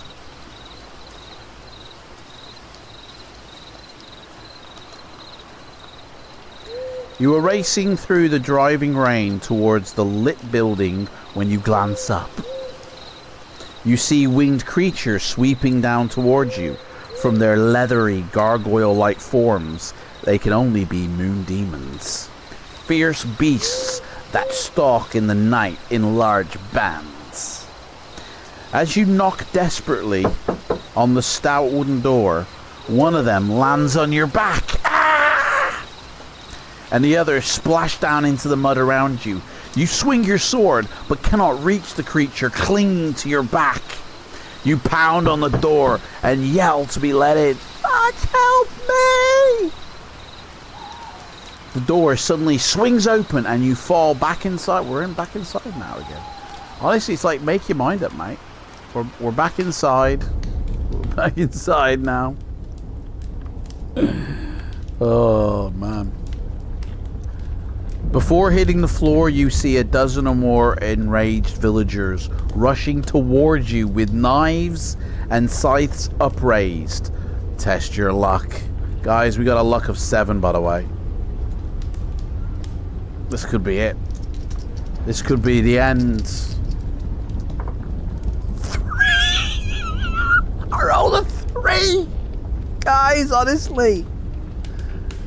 Lucky. This is such a lucky day. Honestly, is there anything else but 1s and 2s on that dice? Honestly, how lucky, bloody lucky we are. Honestly, guys, I think we should just sod this off and go to Vegas. Play the slots. With this kind of luck. Eh?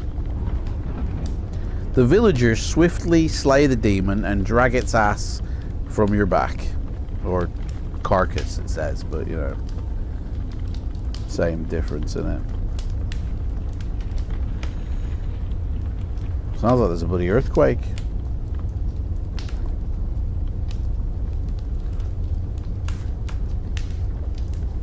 Two villagers hastily bar the door, and a small Weasley-looking man helps you to your feet. For the moment, you're safe. But you cannot tell how long the door will withstand a concerted demon attack. The man introduces himself as Ramond, the headman of the village. For 3 nights we've been attacked by these foul moon demons, and they have slain many of us. Some families managed to flee, but we do not know whether they have reached safety or not. At first we hoped to drive the demons off, but more keep arriving all the time. Now we have no choice other than to head south when the morning comes. Until then, we have to survive what remains of the nights. You know this. You know from your research that normally moon demons cannot enter the real world. A great rift between the dimensions must have occurred to let so many through to this place. So I bet it's something to do with Doctor Strange and Spider-Man, I'm telling you. You remember that moon demons cannot stand daylight. In the morning they will return to their own plane. But for now, they're in this one. Will you stay and help the villagers, or give them the fingers and continue to look for your parents and go out the back door? What shall we do, guys? Shall we continue to look for our parents, or help these villagers with this moon demon? Greg says help them. Let's help. Yeah, no, I can stay with you guys. It's alright. I mean, I don't really fancy running outside with a moon demon out there, to be honest. So yeah, we'll stay and help you. But please, this time, how about we have some cheddar for our efforts? You know? Would you like to make a small donation to our church? The villagers look to you for leadership. Man, they want us to do the thinking. Quickly, you position them to defend the barred doors and windows of the building. Then you settle down to wait for the dawn to bring an end to this nightmare. It's like dog soldiers, this is, but with demons instead of werewolves. After a short while, the sound of scratching can be heard coming from overhead. Fearing that the demons will break in through the roof, you ask Ramond whether there is a way up to it. He points to a dark corner where a ladder leads you up to a trapdoor in the ceiling. You climb the ladder and push open the flimsy trapdoor. To your horror, I feel like I'm not reading to you. To your horror, you see that the ferocious moon demons have already clawed away from some roofing slates. They will soon be able to smash their way through the trapdoor. You must seal it with a magical barrier.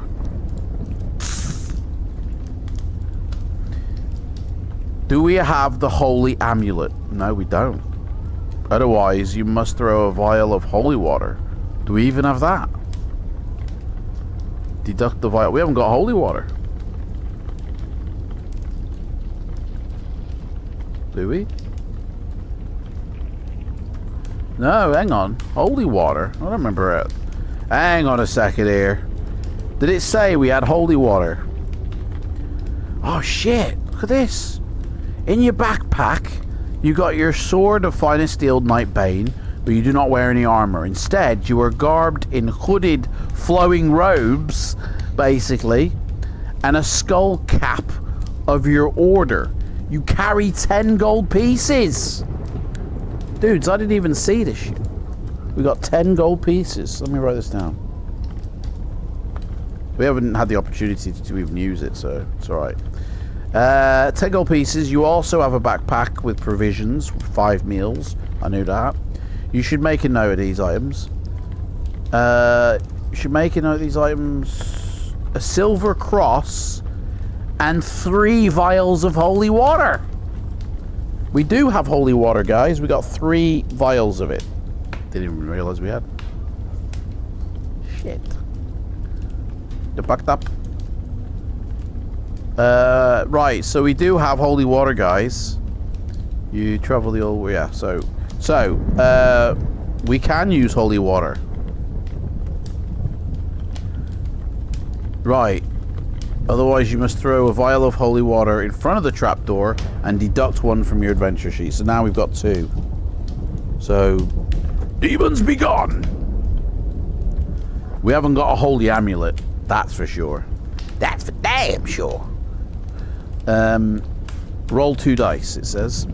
I don't know why, but we're gonna roll 2 dice. 10. What we do... If the total... It's a skill... Ah, shit. 8. It's more than our skill. It's never good if it's greater than your skill. This is more than our skill can endure. Your aim was airy skill, and you've missed the vital area. You must test your skill again. If you succeed, and if you miss... So, oh shit, hang on. We have to throw another vial of holy water. So really, we only have 3 chances at this, is what it's saying. And then test our skill again. Dudes, this could be the end. 5! Yes! We're successful. Boom.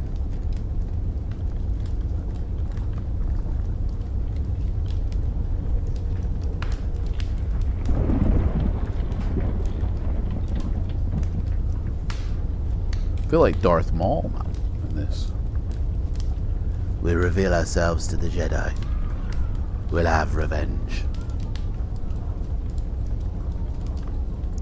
Just as you manage to seal the trapdoor, a large moon demon spreads its leathery wings in front of you and dives towards you. We have to fight it. It has a skill of 7 and a stamina of 6, so it's minusing 1 from its dice roll. A large battle, here we go. It's got a stamina of 6, so yeah. So, Moon Demon. Sounds like a kid's TV show. Moon Demon. It's got a -1 off its roll, and it's the tiny dice. Right, so it got a 4, which becomes a 3. We got a 7. So the difference between 3 and 7 is 4. So it's down to 2 stamina. Boom. This one's going to be a little bit easy, I feel. Let's roll for the next round. Woo! I think it's dead. It got a 5 and we got an 11, which is 6 difference. It's dead. Oh yeah, baby. We killed it.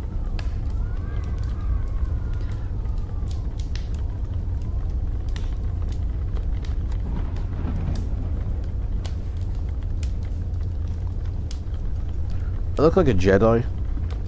Well, evil Jedi.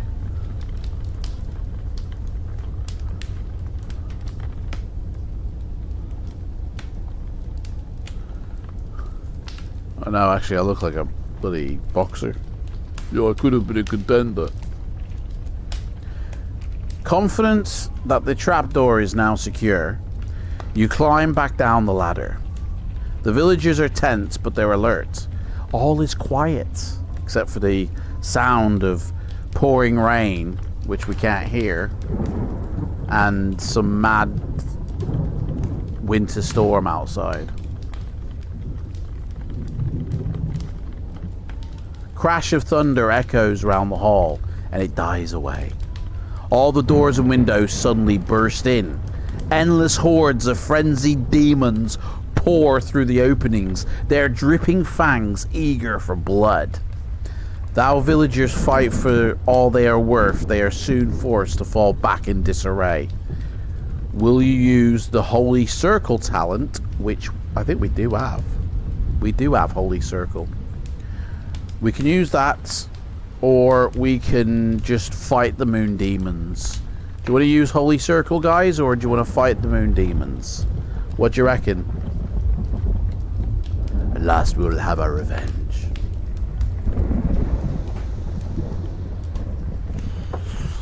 Bring it in, the holy ring. Okay. So what kind of chant? We have to like ya or something? I don't know. Quickly you call the villagers over so they can all cram into your holy circle. Guys, come on. Fill in my holy circle. Quickly. The moon demons attempt to storm the mystical barrier, but the first ones to reach it are engulfed in bright blue flames. Seeing this, the other demons hastily back off and wait for your power to wane. They know. They know they can't penetrate my holy circle. One moment you are surrounded by a multitude of howling, bloodthirsty demons, and the next, they're all gone. Bright sunlight shines into the hall as dawn has broken. Boom. It's still raining though outside, I'd say. Still raining, but it's morning. It shines into the hall as dawn breaks, and the rain stops, actually. So, yeah, the rain's gone. Rain stops. Cheers fill the air as the villagers celebrate the end of the longest night they have ever known. That's pretty cool, to be honest. For this good fortune, you may restore 1 luck point. Yeah, buddy. So now we're up to 7. Still not good, but better than 6. Circle time. So we got an extra luck point. The villagers gather up their belongings and prepare to head south. Ramond asks you to accompany them, but you say, I can't. I've got to look for my parents. I don't know if they're dead or alive, mate. I'd love to come, but my parents, you know what I mean? So, you must travel north in search of your parents. Take care, Ramond. Remember, don't eat yellow snow. Walking north from Wiedenbridge, you observe signs of the Moon Demon's army's passage, carnage and decay and destruction on a massive scale. There is to be something behind them, driving them on, and that something must be destroyed. After a couple of hours, you feel the previous night's action beginning to take its toll on you, and you realise that you haven't slept since you arrived in Crowford. Wow, man. You stop and huddle beneath a cluster of charred fir trees. Unsurprisingly, you're also very hungry. Unless you eat at least 1 meal's worth of provisions, you will have to lose 2 points from your stamina. We've only got 5 meals, guys. Shall we eat a meal? Because if we don't, we lose 2 points of stamina. Meal time. Can they spare a young boy? Right. So we're going to gain 4 points of stamina, which will make it 17. So we're back up to the top. And we lose a meal, which makes it 4. Writing it in the book. And it's meal time, so Pestridge gets a biscuit, basically. And I brought back the old ginger nut, which will help the medication go down nicely, to be honest. So, ginger nut time, guys. Oh, yeah. I've missed that. It's been a couple of weeks since I've had a ginger nut in my mouth.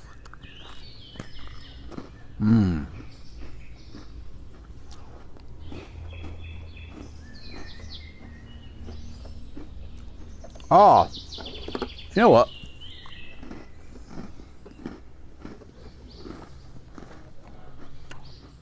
This is the book I should have used. It's like the never-ending story. If I open it, are we going to get whisked away on an adventure and have to watch our horse die in the mud? What is this? What we got here? Dude, it's just empty pages. I haven't written in this yet. I've had this for at least 10 years and I've never written in it. They're all empty. All the pages are all empty. I think from now on, we're gonna... I'll transfer this, because this tiny book is a ball ache, to be honest. We'll start using this book this year. This will be our fighting fantasy book, guys. Leather bound, embossed snake charm thing.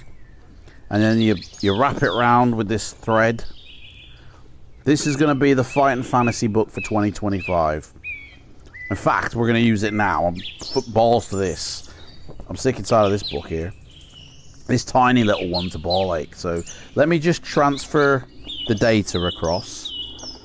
Give me a sec, guys. Alright. So it's... See, that's a bit of a ball ache as well, that. There we go. Sorted. Right. Dead of Nights. This is big enough to hold everything we need. So we got a skill of 8. Our stamina is back to 17. Sweet. Our luck is on 7. We haven't actually had to add a single evil point. So, holy water is at 1. We've only got 1 holy water left. We've got 4 meals. We've got 10 gold pieces. And our backpack contains nothing. 1, 2, 3, 4, 5, 6, 7. And then we have talents, which include Banish Undead,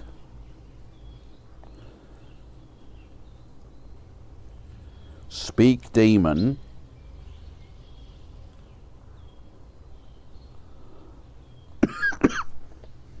Holy Circle, and Heal, with room for others. So there we go, new adventure sheet. Now I can get rid of that painful book. That's better. Oh, that's so much better, that is. Now I don't have to... Yeah. Boom. Right. We've had our meal.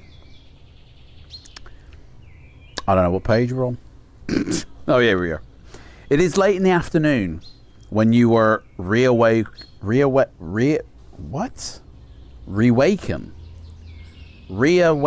When you were reawaken.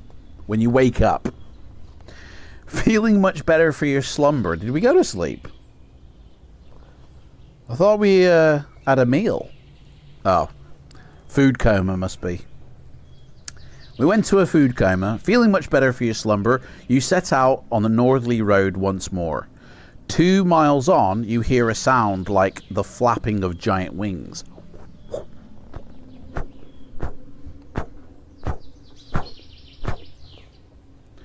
It comes with somewhere off the road, obscured by a ridge to your right. Oh, God, man. Biscuits tickled me.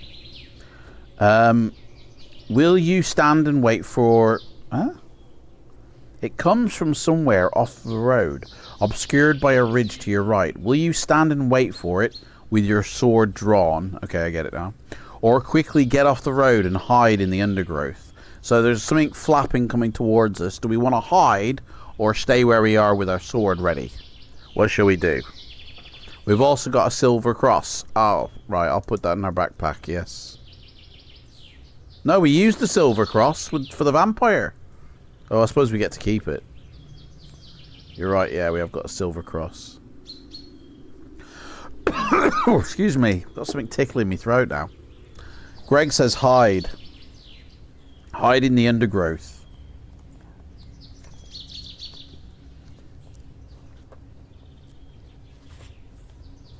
You make a sprint for cover on the side of the road opposite the muddy ridge and leap into the ditch. Test your luck. Holy shit balls. We gotta test our luck. We got a luck of 7. I don't know if we're gonna make it, guys. Ah, we're unlucky. We're unlucky and we have a luck of 6 now. This ain't good.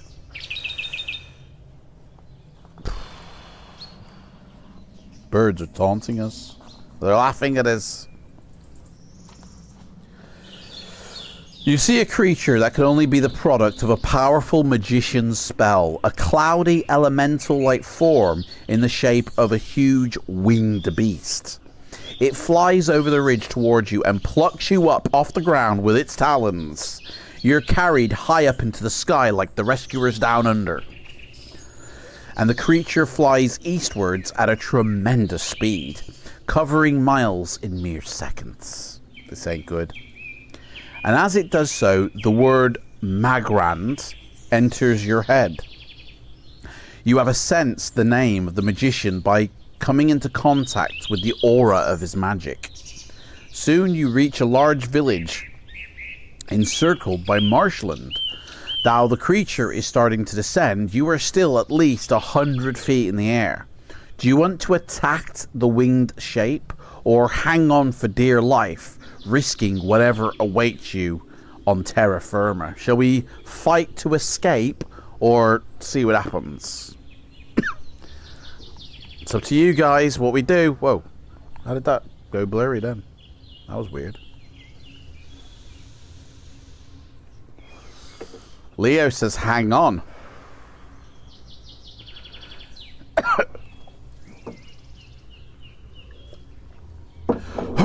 Excuse me, sorry. Right. The creature spirals down towards the large village, a collection of farms and unusually well-built houses, ringed by a vast and very smelly bog of eternal stench. Extends for miles all around. An abandoned mill stands half a mile from the village on an island in the fen.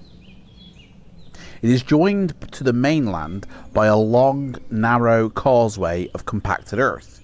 You can also see a network of treacherous paths spreading in all directions over the marsh. Bracing yourself for whatever is to come, the one thing you do not expect is an assassination attempt. But the beast drops you into a pool of quicksand. Despite the sucking grip of the bog, you manage to free yourself and take stock of your surroundings. Before your very eyes, the paths leading back to the village are sinking into the mire. The way ahead seems equally perilous. You must find this Mangrand, who seems to have such a personal interest in your affairs. Will you go deeper into the marsh, or head for the safer looking causeway leading to the old mill? Which way shall we go, guys? Marsh or mill? If we're 100 feet up, we shouldn't fight. Good point. That's a good point, mate. Because if we fall, we die. 100 feet, man. That's quite high, that is. That's like that's like 100 feet, that is. 100 feet, believe it or not, is like falling from 100 feet. Trying to think out how many floors would that be in a building 100 feet. That'd be like 5 or 6 levels, wouldn't it?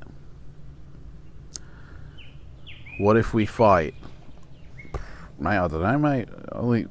Fight wasn't an option, Cold Ballistic, mate. Just refresh your screens, everybody, so you catch back up again, because I think some people might be lagging behind. Just refresh your screens. But what if we fight? We can either go deeper into the marsh or head to the safer looking causeway leading to the old mill. It's either marsh or mill, guys.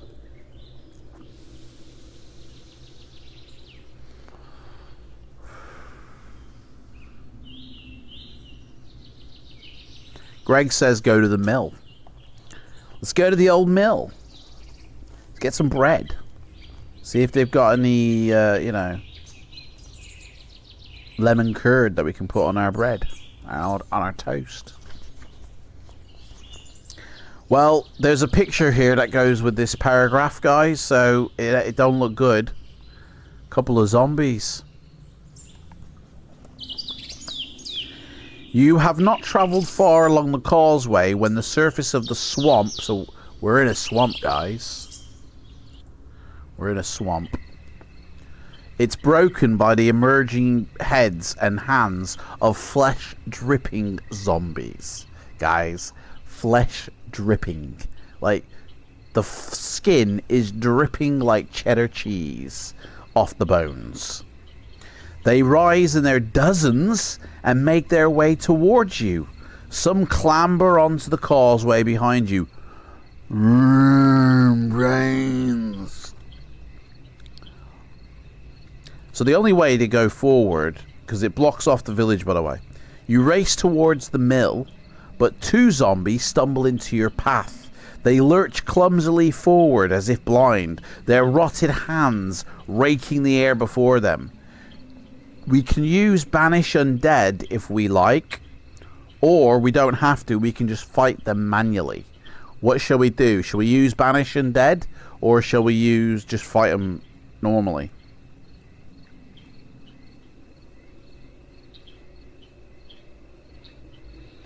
If we fight them, we can use the holy water over one of them, and then you only have to fight the second zombie. So one of our holy waters... Oh, banish them, Leo says. Okay, let's banish them then. Zombies be gone.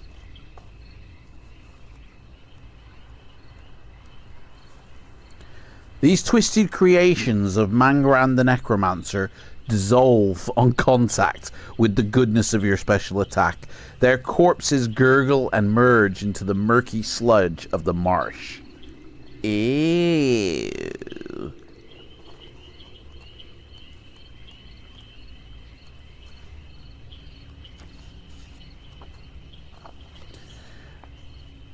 The other zombies are too slow, and once you reach the island, they actually sink back into the marsh. Could it be that they anticipate you're meeting a worse fate yet? You shiver nervously and turn to face the mill. It's a bleak tower which, built as a windmill, was once used as a marsh warning beacon. It is a miracle that the crumbling derelict edifice still stands. No, not a miracle. You sense the presence of magic. A small wooden door seems to be the only way in. Do you want to go through the wooden door, or would you prefer to look for another entrance? What shall we do, guys? Go through the front door, or have a snoop around to see if we can find like a back door or something?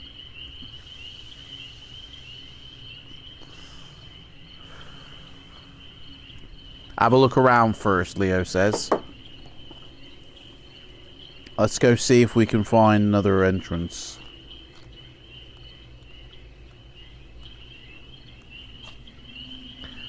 Taking all possible care, you circle the tower until you come across the only other feasible way in, a large hole in the rear wall.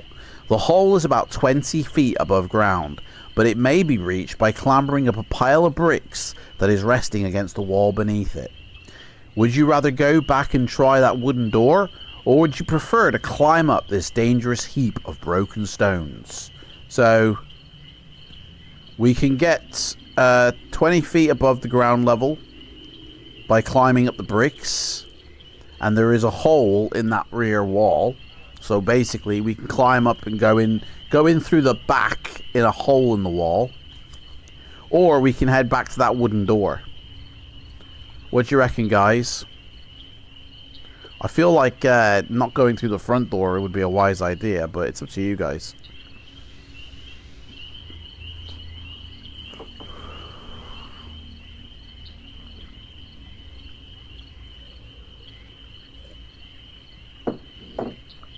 What shall we do? Hole in the wall or wooden door? The choice is yours.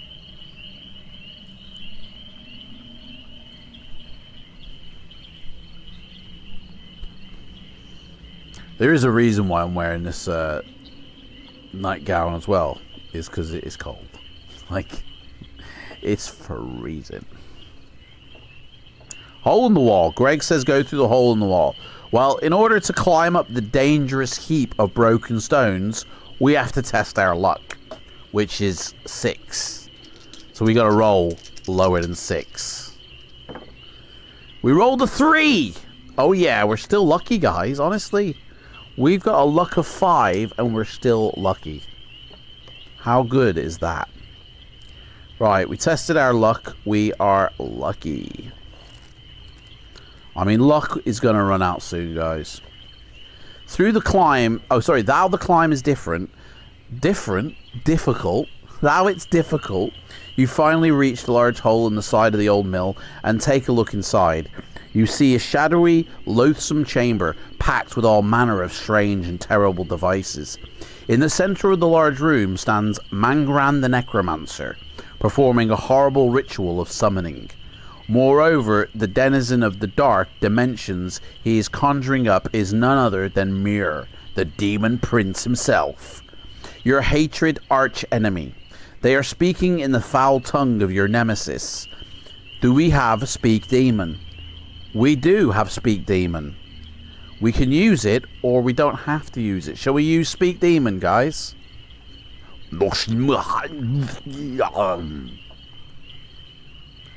We can use Speak Demon, or we don't have to. We can just let things see what happens, like. Or we can do our Speak Demon-y and see what happens. What do you reckon, guys? Let's use it. Yeah. I'm kind of curious myself. Listening intently, you hear Murup rasp. I have the demon stalker's parents in my grasp. What better way to fashion my revenge against that hatred Templar than to use the old fools in the corrupt ritual of undoing? I shall drain their very souls. They lurk beyond the pain where I must now return. Then it's over.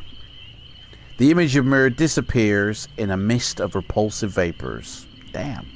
You drop from your vantage point into the chamber and surprise Mangrand, striking at him before he has a chance to conjure up any magical projections. We're fighting.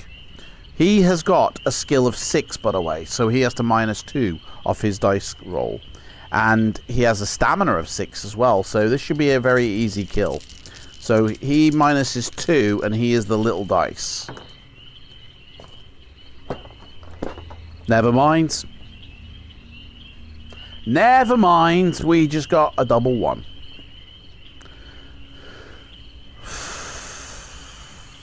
Double 1. I mean, that was like I said, it's an easy kill. Fucking hell, man. Like, literally. Unbelievable, that. We lasted an hour and 38 minutes, guys. Not bad. Not bad. An hour and 38 minutes.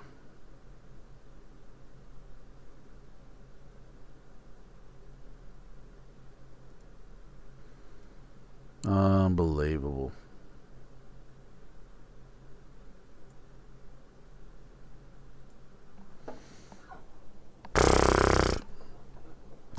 Honestly, that one, I just, oh, I can't believe it.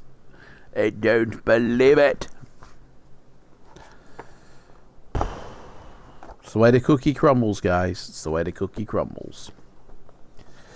But on the flip side, our next book in 2 weeks' time, which is the 26th of January, is Master of Chaos.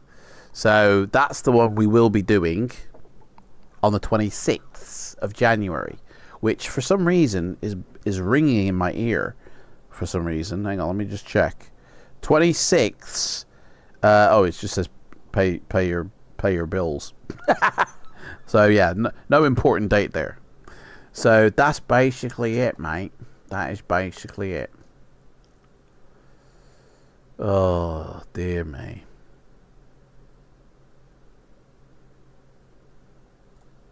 Oh, wrong one.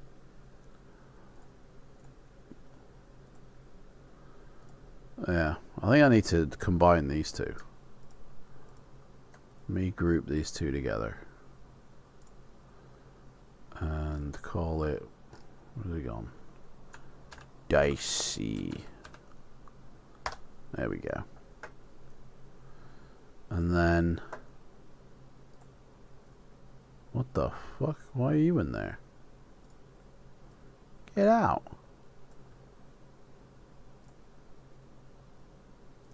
There we go. That's better. And then, boom.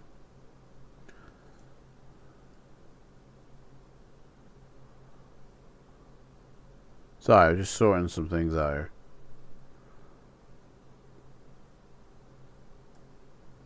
There we go. That's better.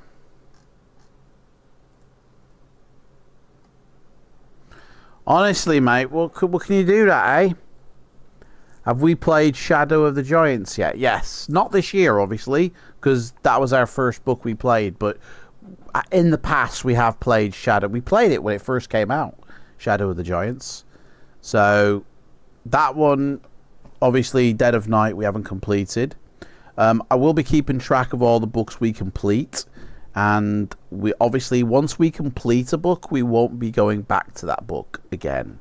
So eventually, the amount of books that we can play gets smaller and smaller. And once we do them all, once we play them all, then we will move on to other books, like the Maelstrom ones, or the Lone Wolf ones, or the Bible Adventure ones, or, you know, other books of this type, like the Choose Your Own Adventure or some from Jonathan Green. So, but that's going to be years down the line, because it's going to take forever. As you can see, it's very hard to complete a book. So, it doesn't matter if we finish the book or not. This is all, exactly, it's all for fun anyway. So, this should be an easy fight. I'm never saying that again. I literally am never saying that again. I cannot believe that we got nuked. I just don't believe it. So yeah, that's that basically.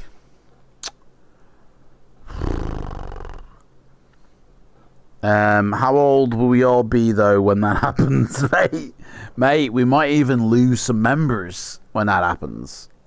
You know, yeah, it's gonna be a decade, but like, plenty of time to play through these books. What you do, eh? What you do? But anyway, guys, I really want to thank you for showing up and coming, but don't go anywhere, because well, we still get to chat a little bit as we wind things down. So I want to take this opportunity to thank you, especially my members, for joining as a member. You have access to content that subscribers can't see, exclusive content, and it's for Fighting Fantasy, for Flight Sim, and I believe even there's no gaming vids on there, but there's loads of videos that subscribers can't see. You have access to that, but not only that, you also have access to a extra channel in my Discord that you can sit in and chat with me, and, you know, like a one-to-one almost. So yeah, no worries. And yeah, and on the 26th we'll be playing Master of Chaos, which again, I don't really remember that book, but by looking at the cover, I'm guessing it's very Dead of Nighty.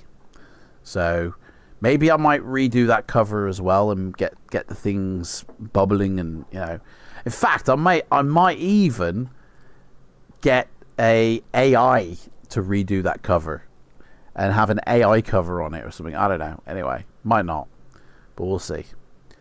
Way of the Tiger and Lone Wolf. That's the Lone Wolf books and Way of the Tiger. Definitely. It's not a memorable one, isn't it? All right. So anyway, let's have a chat for a few more minutes. Don't worry, I'm not going anywhere, but I will say ta-ra, and then we can now have a chat for a few minutes and wind things down. So what's up? What's everybody doing? Yeah, what is everybody going to be doing now? What you all going to be doing now that we've kind of, like, you know, finished this one?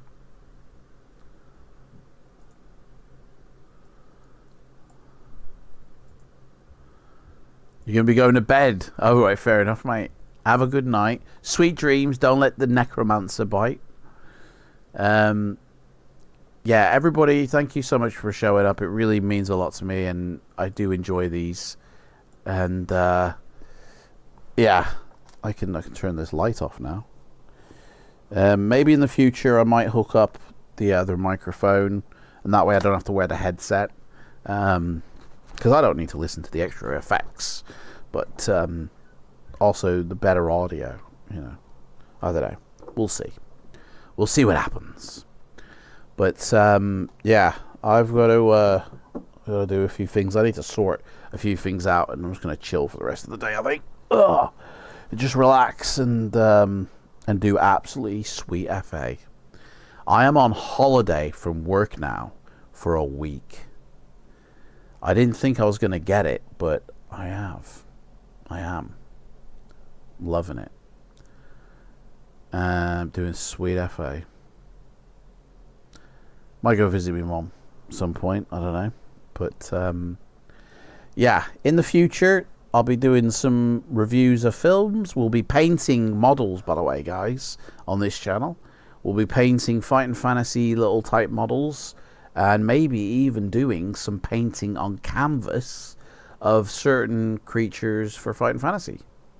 When you go online for P3D, I do not stream Flight Sim anymore, mate. If go watch the January vlog, I explain everything in that January vlog called Ballistic. Just go check it out, mate. And I shall see everybody in 2 weeks' time. Thank you again for all turning up. I love you all. Bye.